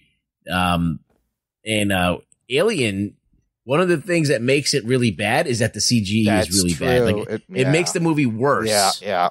And like it could have been actually maybe a little bit better if the CG wasn't so bad. And you can also to add on that. Sorry. Oh, go ahead. You had amazing practical effects in the first two Aliens. Yeah. So then you experiment with this Roto alien in the third, and it just completely falls apart. I'm voting for this one now. You've sold me. I was going to say, and it's because you can very obviously tell throughout the movie that they know the effects are bad, and they try really hard to hide that. Yeah. Alien 3 it is. Get the fuck out of here. Like, Wolverine is giving it a run for its money, but I mean, I was gonna initially say Wolverine because it's made later, but Alien 3 that I think if anything, Wolverine was one of those movies where you got to like that cusp of like, this is where we proved CGI doesn't save your movie. Yeah. Yeah. I just don't understand how they shot Batman and Robin and everything's wobbling, and then as soon as they go cut, the guy's like, yeah, it's great, print it, let's move on, and fucking everything's just wobbling around him. Well, that whole movie sucks, though. Everything in that movie sucks. Imran, you did bring up the floaty mask in Green Lantern. Okay. And that's because next up we have the worst superhero costume category. Excellent. To which I have included Reed's homemade stretching suit from Fantastic Four, which, if you remember, included just like a jumpsuit that he put a bunch of hoses on or something. Yeah, that was pretty bad. Yeah, that was weird. The bat nipple bat suits from Batman and Robin. Oh, that's a good one. It's most infamous so far. What I have referred to as the Sea Green Eye CGI costume from Green Lantern. The whole thing, yes. The full leather biker fleck outfit from Daredevil. Okay. I don't hate that one. I don't hate that one either. And finally, Dama Matrix, as I have dubbed it, from that Catwoman. I think is, look. Yo, Catwoman, she looks hot in that suit. She looks hot, Holy but that's shit. totally wrong. Like, she's wearing, like, heels with open toes. I mean, all these are bad, but for me, I mean, the nipples still live on in infamy. I mean, that's got to be one of the worst decisions ever made, to put nipples on a costume. Yeah, that is a weird decision. Like, all these are, like, questionable decisions, but nipples from the get-go, no one was like, wait a minute, wait, you're putting nipples? They put nipples in Watchmen, it didn't bother me. Right? So I think they put nipples in Watchmen because they were making fun of them. Oh, Schumacher. Yeah. Oh, it's just the idea. I mean, the Green Lantern one for me is close. That's very possible, but that's my thought, is it when you threw nipples on a costume. I remember somewhere along the way, I think someone had said that I think the reason he claims the reason he did that was he was trying to make it as like an homage to like Roman armor. Because I guess Roman armor was like sculpted to look like just golden like chests that even had nipples. Yeah. But like at the same time, you don't need it. Didn't help. I think nipples got to win this. I mean, I think Green Lantern is a close second, but bad nipples, come on. Get I it didn't out of find there. the Green Lantern costume all that bad, to be honest. Floaty eyes was the worst. Yeah, those it did bother me, but I guess the nipples are bad. Like I said, I kind of like all the costumes in that movie suck. Green Lantern in Batman and Robin. Yeah, Batman and Robin. Yes, yeah. I mean, Batgirl's costume is like fucking a screamer. The weird silver and blue and whatever, all that bullshit that they're all in. It's got to be bat nipples. In fact, the whole fucking movie. Get the fuck out of here. Get the fuck out of here. Giving it to that one, bat nipples. Get the fuck out of here. All right, so next up we have the worst on-screen chemistry. Oh, that's a good one. Which I have offered up to the whole cast of Fantastic Four. Oh, shit. Oh, shit. Leah Thompson and an animatronic duck in Howard the Duck. Okay. Halle Berry and Benjamin Bratt in Catwoman. Yeah. Nick Cage and Eva Mendes in Ghost Rider. And finally, Christian Bale, and I had to look this up so I knew I pronounced it right, and Marion Cotillard from The Dark Knight Rises. Those are some that's good... tough. What do you guys think? Those are some good choices. It's an easy one for me. Really? I think Leah Thompson and the Duck did well together. I think it's cast of Fantastic Four. All four of them were forgettable. And I don't even remember who the Thing was or anything the Thing did. So it's like they kind of like made those characters so like... Michael B. Jordan, though. Yeah, but they're supposed to be like tight, a very family. Yeah, family. Very entertaining family to watch with like rapport. Yeah, like a wholesome family. And remember, Imran, drama. it is chemistry, not just which of these had Michael B. Jordan Which of these has Michael B. Jordan been in? All of them. I mean, I think Leah Thompson and Howard the Duck actually do have chemistry. I thought they had chemistry. And I think Nick Cage and Eva Mendes are fine. Christian Bale and Marion great, Cotillard is a good one because they had no chemistry. They're just still saying their lines. I think your argument for Fantastic Four is a good one because there's 4 of them and nobody could fucking do anything. You would think there'd be a pairing that could work. Yeah, none of it. None of it worked. Get the fuck out of here. Get the fuck out of here. Get the fuck out of The whole here. cast, get out of here. Okay. Get out of here. Next up, we are going with the worst script. Oh, boy. And I've even given the writers of these Oh, great. so that they can be... So we can properly... I was going to say, so they can be dragged through the mud. I will mention them on Twitter, each and every one, when this episode goes out. Thank you for that. And so the scripts that we have gone with include R.I.P.D. by Peter Lenkov, Matt Manfredi, and Phil Hay. X-Men Origins Wolverine by David Benioff, he writes good. as we all know from Game of Thrones fame. Yeah. And Skip Woods, who we don't know. Oh, great name. Catwoman by John Brancato, Mike Ferris, and John Rogers. You know those household names. Amazing Spider-Man 2 by Alex Kurtzman, Robert Orci, and Jeff Pinker. I've heard of all those Yeah, they're guys. still working. And Alien 3 by David Giler, Walter Hill, and Larry Ferguson. Walter Hill. I mean, that's a big name. The Warriors. Yeah, that was the one. This is a tough one for me. And Walter Hill was a producer on all of the Alien movies before that. But that's the one where 17 people wrote on the fucking movie. Wow. Yes. This is specifically the script that is the last of like the 14 scripts that they put out. I want to say Catwoman. I hate that movie so much. Oh, shit. It just makes me angry. Like, R.I.P.D. is just bad. I don't think the source material is that great. Yeah, I agree. X-Men has got great source material, and they fucking screwed the pooch on that one. Catwoman, I don't know if she's got great source material, but I mean, Frank Miller wrote some great stuff, and year one, she was good. So, like, I don't know. It's like, now remember, we've already done source material there, bro. This is just this movie on its own. Yeah, I'm just saying, like, for them not to be able to cobble a script together. Yeah, from, I get you. From things. Oh, I see. And, I'm going to go Amazing Spider-Man 2. Okay. Because that script is so congested with so many different things going on, and they still kept going down the path of continuing the untold story of Peter's parents, which no one gives a fuck about. And there's literally a scene where Peter discovers coins in a fucking calculator that lead to an underground tunnel that then pull up a train from underneath the ground that happened to be Peter's dad's secret lab. I'm talking this out right now, and it's so fucking bad. Plus, you think the movie's over. Oh, no, there's still a whole fucking Green Goblin bullshit we got to get to. Can I reemphasize? There is coins in a calculator that lead to an underground tunnel that are his dad's. Is it worse than Catwoman, though? I don't. Yeah. But see, Catwoman's just a 2000s mistake. Yes. I think I chalk that up to just they had the wrong. They were down the wrong path of superheroes. Yeah. Whereas Amazing Spider-Man 2 had coins in a calculator that led to an underground tunnel. That was this man's secret lab. Pretty passionate. I do give argument. Anthony the benefit that while Catwoman was a mistake of them trying to get back into the game after Batman and Robin failed, Amazing Spider-Man 2 already saw Spider-Man 3 fail. Yeah. And they jumped to guys, that. We can make it even more convoluted. Yes. I think that your passionate argument for that is gonna. I think that takes it. I just like saying the coins in the fucking calculator. Yes, that's. Yeah, I'll let Anthony get the fuck out. I think he also Peter Parker looks up how batteries work in that movie. He does. There was a lot he does Google how a battery works, and he does get the idea to try and magnetize his web shooters. Yeah. From having somebody on the local news yelling at him about why he hadn't done that already. Right. And then there's also a part in the script where he's coaching Gwen Stacy on how to like turn off the machine, the electric, and he's just like push the button, and there's this big button that says like this is the button basically. Yeah, I think it just says like off. Off, yeah. Fuck that show. I think that one wins. That's what I got. Yeah, I think you're right.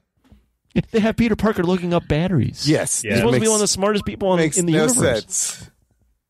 Get the fuck out of here. Get the fuck out of here.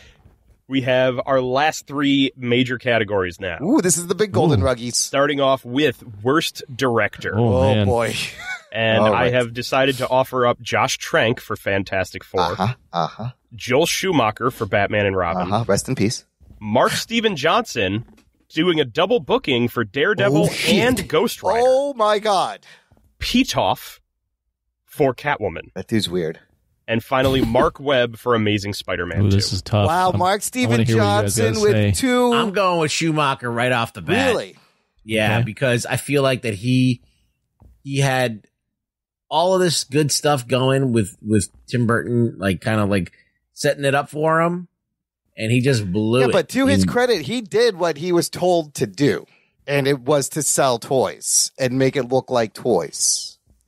The only reason I could argue against that argument is he had already made Batman Forever, so someone was telling him, hey man, you're doing a great job. Keep doing this. Keep doing it. We want more of this. Exactly. So I don't think that's his fault. He's a good director. I don't know. But in this movie, he was the worst. Yes, this is specifically him directing Batman and Robin. Not, you got to be kidding me, Is Imran. Joel Schumacher a good director in general? You have George Clooney. You have fucking Uma Thurman. This was the bat card. You have fucking top-notch actors. You have Jim Carrey or whatever. The writing is shit. It's a fucking circus. How are you going to direct this shit? I feel like he did the best he could. I don't know. It was just a shit show. But now look at Mark. This is tough. Mark Steven Johnson he's destroyed so many movies. He has two on here. He made an earnest Daredevil movie. Yeah. I actually don't think, in comparison to these others, Daredevil's not as bad as some of these others. Yeah, That's Ghost Rider is bad, but I just threw in Daredevil because he had directed two different movies on our list. That's great. So I can also argue for Pitoff, who has never done anything, and he's a weirdo. And that movie has 1 million edits. You can't count to 4 before it cuts to another scene throughout the whole movie. It gives you a headache. If that's the director and the way he shot the basketball scene is fucking weird, like I think it's going to be Pitoff because he didn't do shit after this. Like that's a different argument. I don't know. You're talking about actually like his directing. Yeah, it's worst director. Skill. Talk about his directing. Yeah, if I would actually lean towards Imran because his skill in that movie is just awful. Yeah, I think that Joel Schumacher made bad choices. I think he's skilled. I just think he made bad choices. Pitoff makes bad choices and he's not skilled. He's not skilled. We need a tiebreaker. What do we do? I'll go with Pitoff. Yeah, let's go with Pitoff. We're moving towards Pitoff. Get the fuck out of here. Let's give Imran a win once in a while. Get the fuck out of here, Pitoff. Get the fuck out of here, Pitoff. Who goes by that? Just one name, too. Yeah, When you go by one name. Yeah, I was going to say, it's also the fact that he's a weird French director with one name. Yeah. Get out of here. Yeah. It's his name is Pitophile. So they just cut it at F. Shit. Fucking So no one pretentious can know. fuck Pitoff. Get a last name. Oh God, what was? It was IT Crowd. Oh, when, yes. the one character was dating a man named Peter File. Is there a pedophile here? Is there a pedophile here? Comes running up. Pedophile. So funny. I'm a pedophile. I love IT Crowd. It's so great. Okay, moving on. We are now at the worst actor. Oh boy. Of these movies. Now, granted, some of these may be a little contentious, but I'm going to go with. Oh boy. First off, Tobey Maguire in Spider-Man. Oh 3. no, I don't like this pick. Ryan Reynolds in Green Lantern. Wow. Jennifer Garner in Daredevil. Okay. Dolph Lundgren in Masters of the Universe. Motu. And finally, Dane DeHaan. Oh shit. In Amazing Spider-Man 2. Listen, I feel like that Jamie Foxx was robbed in this category. Oh, no. He should have got a nomination. He tried so hard to be bad. He didn't get nominated. He was campaigning so hard. Listen, I think you leave my boy Tobey Maguire alone. He does not deserve to be in here. He's original Spider-Man. I feel like that Toby did what he was told to do. He does it well. I said it would be contentious. I knew Abraham was going to get real mad that I put Tobey Maguire. And Dolph Lundgren doesn't have the skills to do anything, so he was batting 1,000. Jamie Foxx should be in there for Toby. I would vote for Dolph Lundgren. I would go for Dane DeHaan. I would vote for Dane DeHaan. Yes, I changed my vote. Okay, because I was going to be the tiebreaker, and I haven't seen Dolph Lundgren, but the name that stuck out to me was Dane DeHaan. I definitely, in that movie... Especially since he was a promising actor coming into that movie. Yeah. Yes, they pushed real hard on the fact that he was going to be in it, and watching him in that movie is like getting your teeth drilled. Yes, it's excruciating. The line delivery the entire time. Weird. So strange. Yes, not a good story. He's like, whispering, like menacing, like saying things really slowly. I want to know what he thought the character of Harry Osborn was. Because I don't know. He didn't know what it was. The script. He didn't know. The script is offering up like it's Harry Osborn. He has been over in Europe for 10 years dating models, and he's unbelievably rich, and so on. And like he just plays him as like the creepiest little fucker. Yeah. I think the golden Ruggy should go to Dane DeHaan. What do you? Everyone agreed? Agreed. Get the fuck out of here. Tobey Maguire should not be in this list. Anyways. Last one. Oh, this is exciting. Finally. This one I'm gonna sit this one out because really? I've seen only 2 of the movies. Oh, you son of a bitch. Okay. Finally, we are going to make it to our last category of the night, the worst film overall that we have covered so far in What the Fuck Happened. And the nominations go to Fantastic Four, 2015, R.I.P.D, Howard the Duck, Catwoman, and Ghost Rider. Oh, God, this is so hard.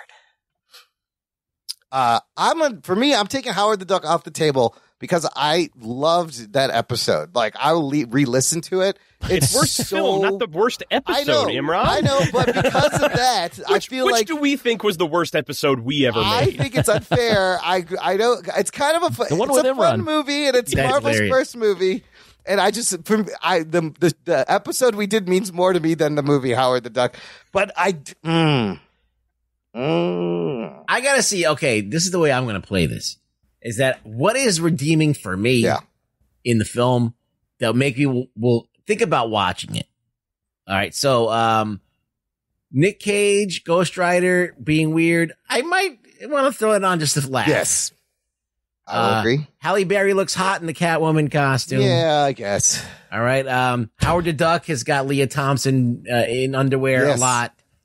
And that's fun. There's naked ducks. There's duck boobs, there's I think. Duck boobies. There's a loose condom. There's duck boobies. Come on, it's great.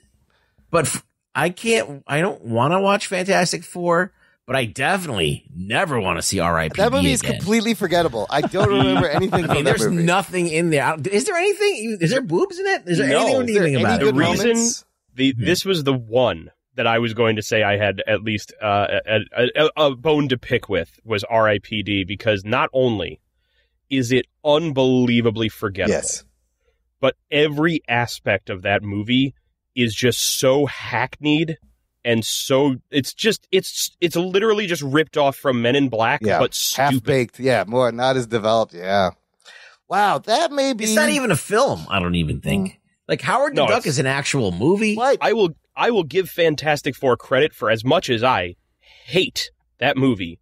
They tried something for at least half of it. But does the fact that they clearly, the second half, you could see the producers come in and finish it, does that ruin the movie? They tried something for the first half and then allowed it to get all fucked up. I will say the second half did still None of these movies are good, Imran. Did still have a bad version of Dr. Doom blowing people's heads up, that's pretty fucking awesome. That's true. I would, the one comment I have is maybe the producers came in because they realized what Josh Trank had filmed was complete garbage. Yeah, possibly. Sure, and it's not going to work. Okay, so now I'm thinking I'm between Catwoman and R.I.P.D. then. The Catwoman is terrible. It's really bad. It's really bad. So R.I.P.D. better be really fucking bad. But it's forgettable worse than being bad. It's forgettable, make it bad. It's one of those things where I think, as I look back on it, like watching Catwoman, it's a bad fucking movie. Yeah. But I had fun making fun of it. Yes. R.I.P.D. was a movie that not only was it bad, but it was fucking boring. It was uninteresting. It was like, why am I watching this third-rate film? Agreed. You can't even make fun of it well, because it's just, there's nothing there. It's just fucking horseshit. And it's like not even Jeff Bridges going over the top as one character makes me want to watch it more than I would say watching Catwoman, so I could go like, oh God, this is fucking stupid. I think we have a winner then for worst film overall. What do you guys think? Agreed? Agreed. I feel like it's a tie, but I think R.I.P.D. could edge it out. It's a rough run, but I think R.I.P.D. wins by like a hair. Yes, just edges it out. Good for you, R.I.P.D. You did something good. They won something. You won the Razzies and the worst film and What the Fuck Happened. You won gold. Bong and a Blintz. This one's a keeper. Are you eating your skin flakes again? How about no, you crazy Dutch bastard.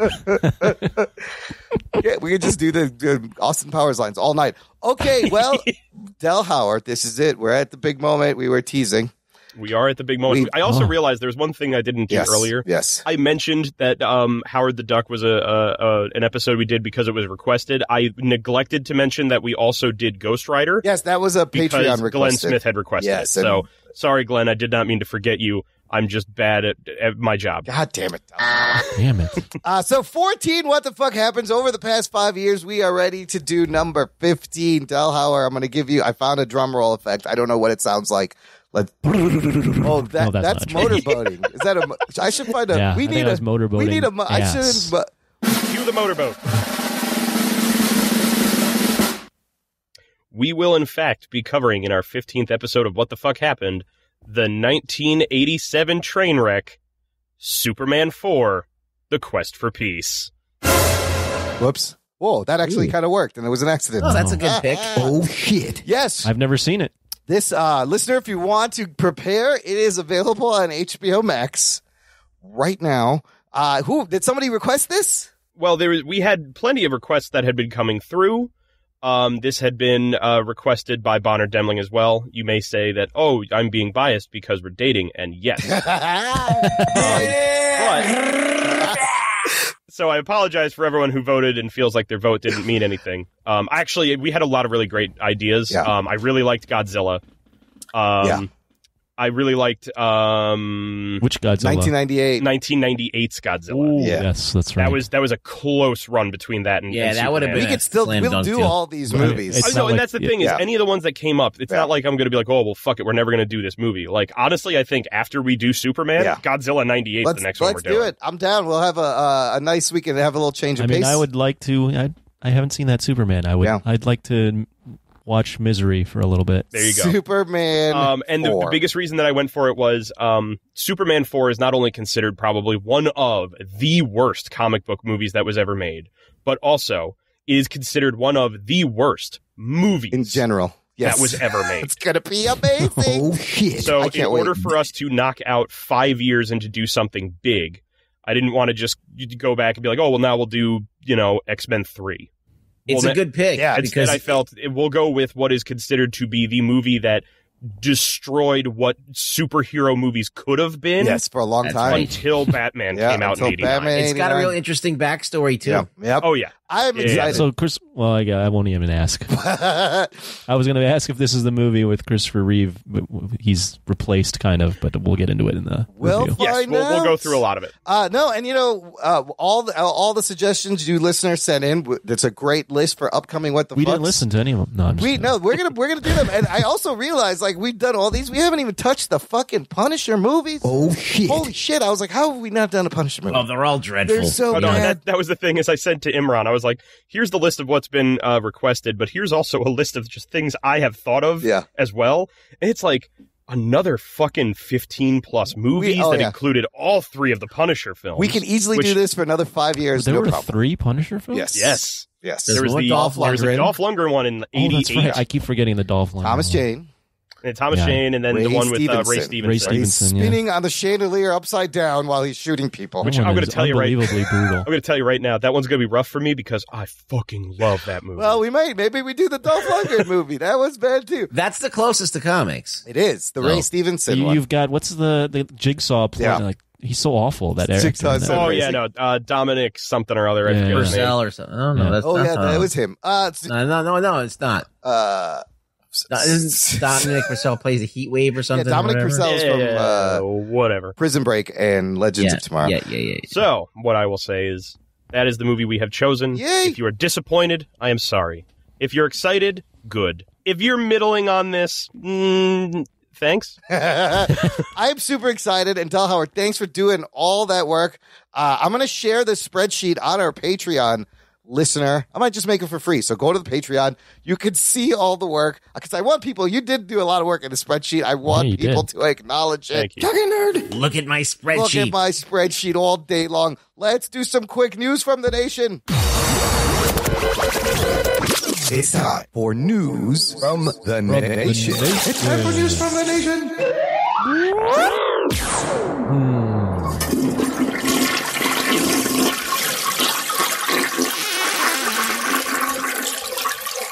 It stinks. It stinks. It stinks. That's the mantra for what the fuck happened. News. God, you guys are the most shock jock ever.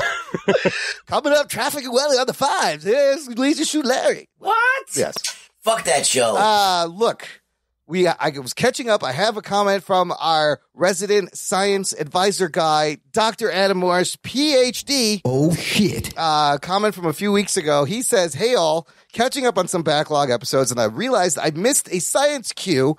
Imran Anthony and Rugboy asked why a mask doesn't stop fart smell from penetrating to your nostrils. That's a good question. Remember we talked about that, guys, with the lady? Yeah. The lady claimed that. So I wonder it right now. So he says, I feel this is the best use of my science skills yet, by the way. Well, what we said was, why can we smell the farts even though people wear pants and underwear? Yes. It's a very good question. Right. So, Adam Morris, the stank is caused by sulfur dioxide, a molecule that is similar in structure to carbon dioxide. The size of pores and masks obviously allow most CO2 to penetrate, or we all be dropping dead, or at least losing consciousness regularly.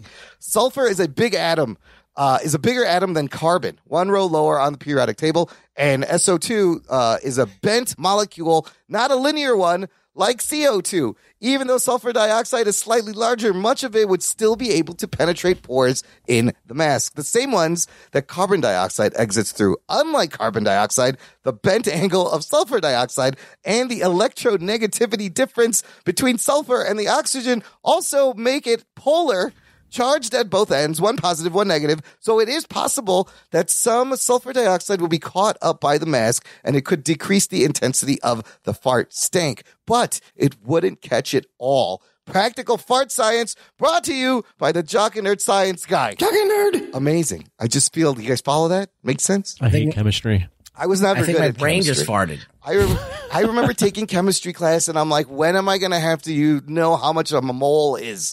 When is any of this going to be useful? But here it is, useful right here. How much a mole? Yeah, like a mole is like a measurement. It's like a...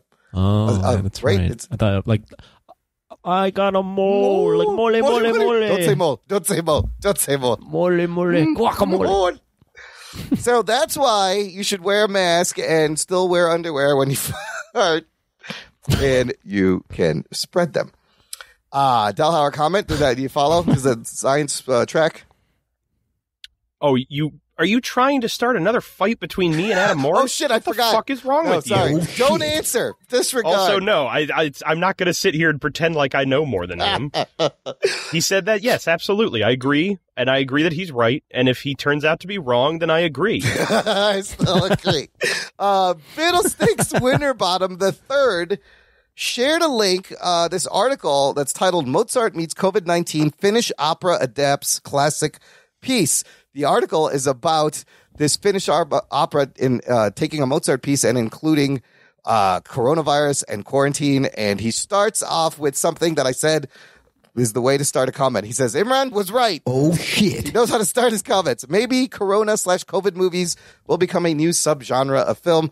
I don't know how the nation feels, but I don't need or want COVID-19 in my entertainment unless it is a movie about the Corona shutting down movie theaters forever, thus preventing people from watching an endless deluge of movies with plots about Corona. The cast must also perform totally nude because movies these days just do not have enough full frontal nudity. Anyways, if operas are not already annoying enough, this was in response to, remember, I freaked out. I was like, everything's going to be every fictional... Yeah, you had a meltdown. Delhauer, what do you think? Do you see a future where every fictional contemporary piece of fiction has to write in what's going on? Or can we pretend it didn't happen and still write stuff like that? You know what I'm saying? So the question is, does every form of fiction from now on have to acknowledge the fact that COVID existed? For example, say like The Flash comes back next season. Do they all have to be wearing fucking medical masks because there's coronavirus everywhere? Does it need to be in there? Does it need to be in your No, because it takes place shows? In a fictional fucking world. What about like cop shows and law shows and stuff that takes place, in a real city? No, it takes place in a fictional fucking world. Well, let me tell you, but this is happening on Hulu. I watch this because my wife watches these like rom-com romantic drama shows. There is a series on Hulu called Love in the Time of Corona, It's a play on love in the time of cholera, but it's all about how people are adjusting to relationships and being stuck together, and stuff comes out and how they continue. And I was like, oh boy, here it is. It's all going to be about this. But of course, I'm overreacting, which is what I do. Yeah, no, see, if you're going to make a story that involves Corona, fine. But no, you don't have to start writing it into everything to acknowledge the fact that it happened. If you want like when 9/11, they didn't just fucking make everything about 9/11. Yeah. If you decide down the road you're going to set a story in 2020, then yeah, you have to acknowledge the fact that coronavirus existed in 2020. But if you're going to set a story that just happens to take place around that time, you're also not meant to make it a factor. But here's the problem. Now you can't really shoot any sex scenes, any kissing scenes, any group scenes, any location shots. Do you just not explain that, or you write it like you're getting really limited into the things you can do? Imran, did you ever see the movie Reservoir Dogs? I did. That movie took place in a warehouse. It did, and it was all just kind of made up on the spot. There was other locations. There was a restaurant. There was the roof. Great. The bathroom. There was one other location. It was mostly that warehouse and the car. They have found ways to get around having to take limitations in making film for fucking decades. All right. I think they'll figure it out. We'll see. We'll see. I love this. Okay. I love that Imran was just freaking out about this. I like freaking out about this. Telling you it's going to happen, and Fiddlesticks sees the trend too. Let's finish up, you guys, with some What Are We Watching? Because holy shit, is there a ton of content out there to keep you busy right now.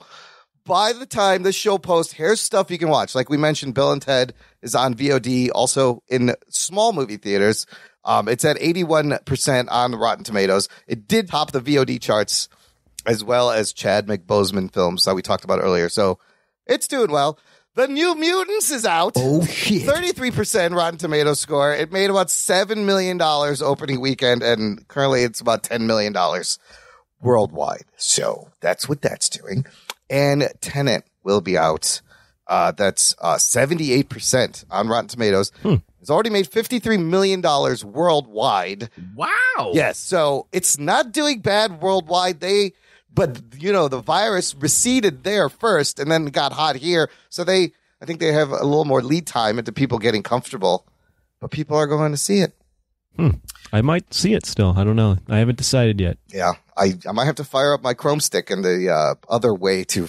I'm going to see it. I just don't. I'll rephrase. I just don't know if I'll see it in a theater. Okay. Yeah. Okay. It may be a trip to the drive-in for me again. The drive-in's great. If it shows at the drive-in, man, I'd be there all day. Very quick for you, Imran. Yeah. Because Adam Morris put it in The Nation only an hour before we started recording. Yeah. Chris Nolan has given his endorsement for the star of Tenet, John David Washington, to be the one to play Green Lantern in the DC universe. He would be great. We were even we were talking about recasting T'Challa down the line years.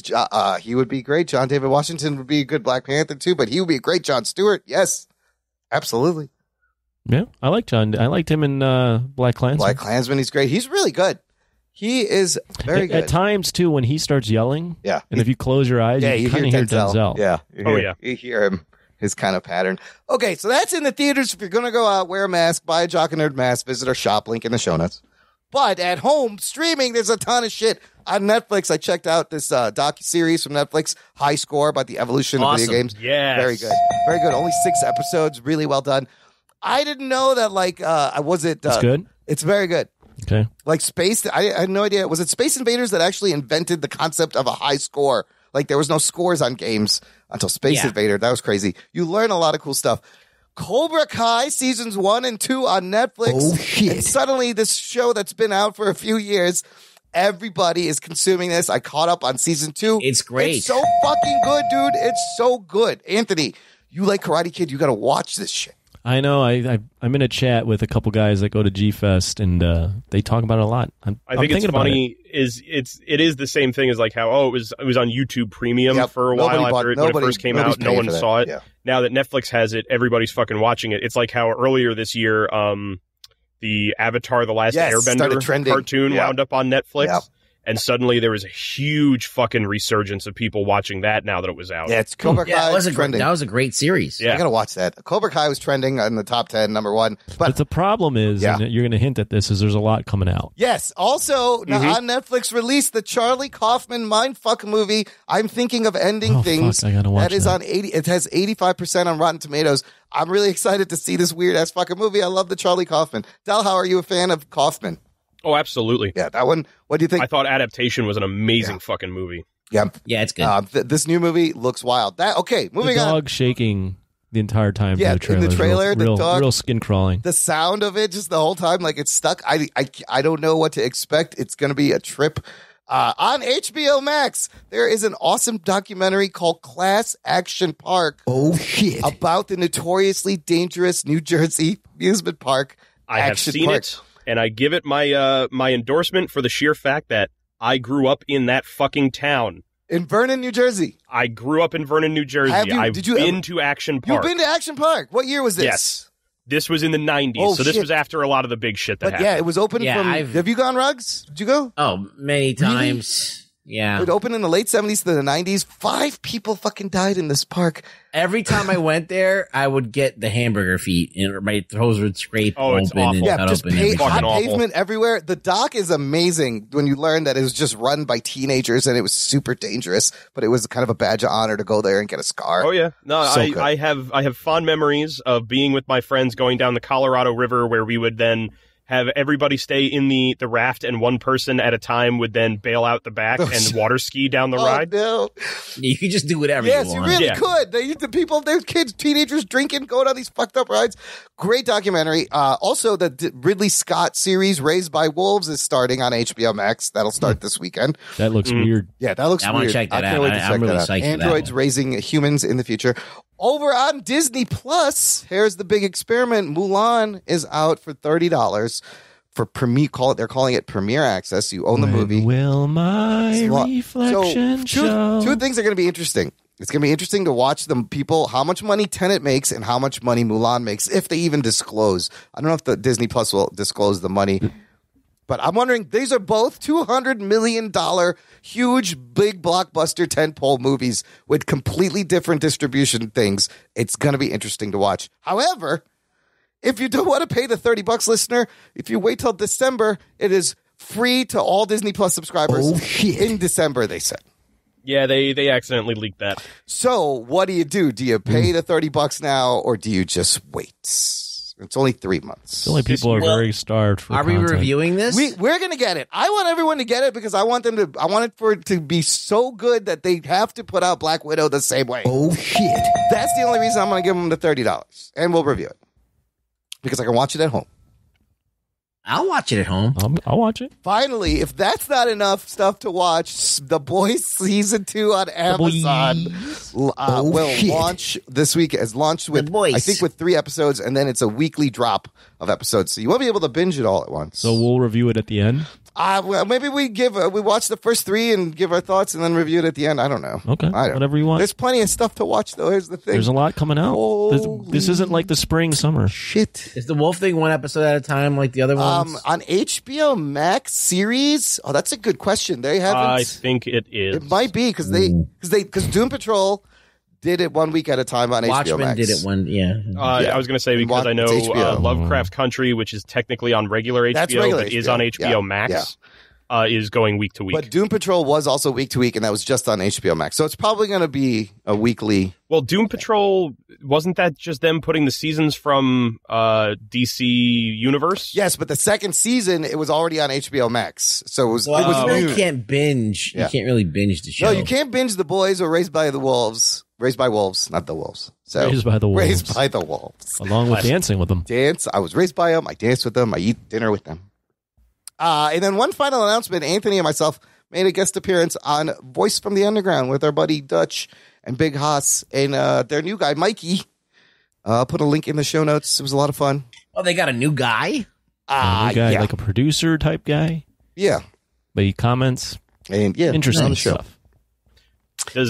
Does he respond to the name Jamie, and does he pull things up when they want him to? No, he will. Only when they refer to him as Young Jamie. Then he does. Oh, good young Jamie. He will. He was good. He's a cool guy. I really, it was nice meeting him. He may come over. A video of a stork show. ripping a baby apart. Trust me, you'll love this. Oh my God, watch this! You guys got to watch this. That's the best of the podcast where they like watch a video and you're like, listening audio and you're not watching. You're like, what's going on? See shit. See what Can you're you talking describe about. it at least? Yeah. When Joe Rogan spends an hour and a half talking about how this video he found on YouTube by a guy who's a quote karate master is bullshit, and all you hear is very vague sounds in the background, and then thuds. Joe laughing. Yeah, like this is compelling content. Fucking great radio. It's great radio. Delhauer, thank you so much for all your work. Why don't you plug your shit? Where can the people find you online? Absolutely. You can find me online. At Twitter. You can find me online. Just find me there. Just look for me. You have to earn it. I'm on Twitter at mdelhauervo. You can also find the Ginger Geek podcast, which, yes, it's back in POG form. Nice. Which put an episode out 2 weeks ago about Bill and Ted. Imran has plugged it. I appreciate it so much. I didn't even tell him to do that. No, he didn't. And I love to tell Imran what to do. Send the check by next week, Rob. Yes. You can find that on Spotify. You can find that on iTunes or Apple Podcast or whatever it's called now. And most of the places where you can find podcasts normally. You can also find it on Facebook, the Ginger Geek Podcast, or on Twitter. You can search the Ginger Geek Podcast, or you can just look for at GNGR Geek Pod. Yeah, Ruggs, where can they find you online? Oh, you can find me on Twitter at really Rugboy, and just you can find that in your phone. Are your followers picking up at all, Ruggs? Huh? Is anybody following you? You getting any new people? Your number going up? No. Following you? Why would we follow People stopped following me. I started dropping off. Damn it, we got to give Ruggs some more followers. When I was like, this is the thing. Everybody said, hey, if you're a nice person, people will follow you. Yeah. When I was a huge asshole, I got so many more followers. More entertaining. Yeah. Get the fuck out of here. It sounded like they were just like, what's all this PC culture bullshit that Rugboy's doing? I'm out of here. Yeah. You can't win on the Twitter. It's hard. No, check out the show notes for this episode, listener, jockandnerd.com/345. It will have links to everything we talked about, all of Delhauer's stuff, how to get in touch, how to subscribe, how to support. We thank you for listening. Share this with a friend and get pumped. I'm pumped. Yeah, me too. For the next What the Fuck Happened will be out in a few weeks. Thank you for listening to the Jock and Nerd podcast. My name is Imran. My name's Anthony. He's the Jock. And he's the Nerd. We'll peep you next time. That's fucking awesome. Yeah, that's really good. I fucking loved it. This is going great. Not funny. Floppy Jock.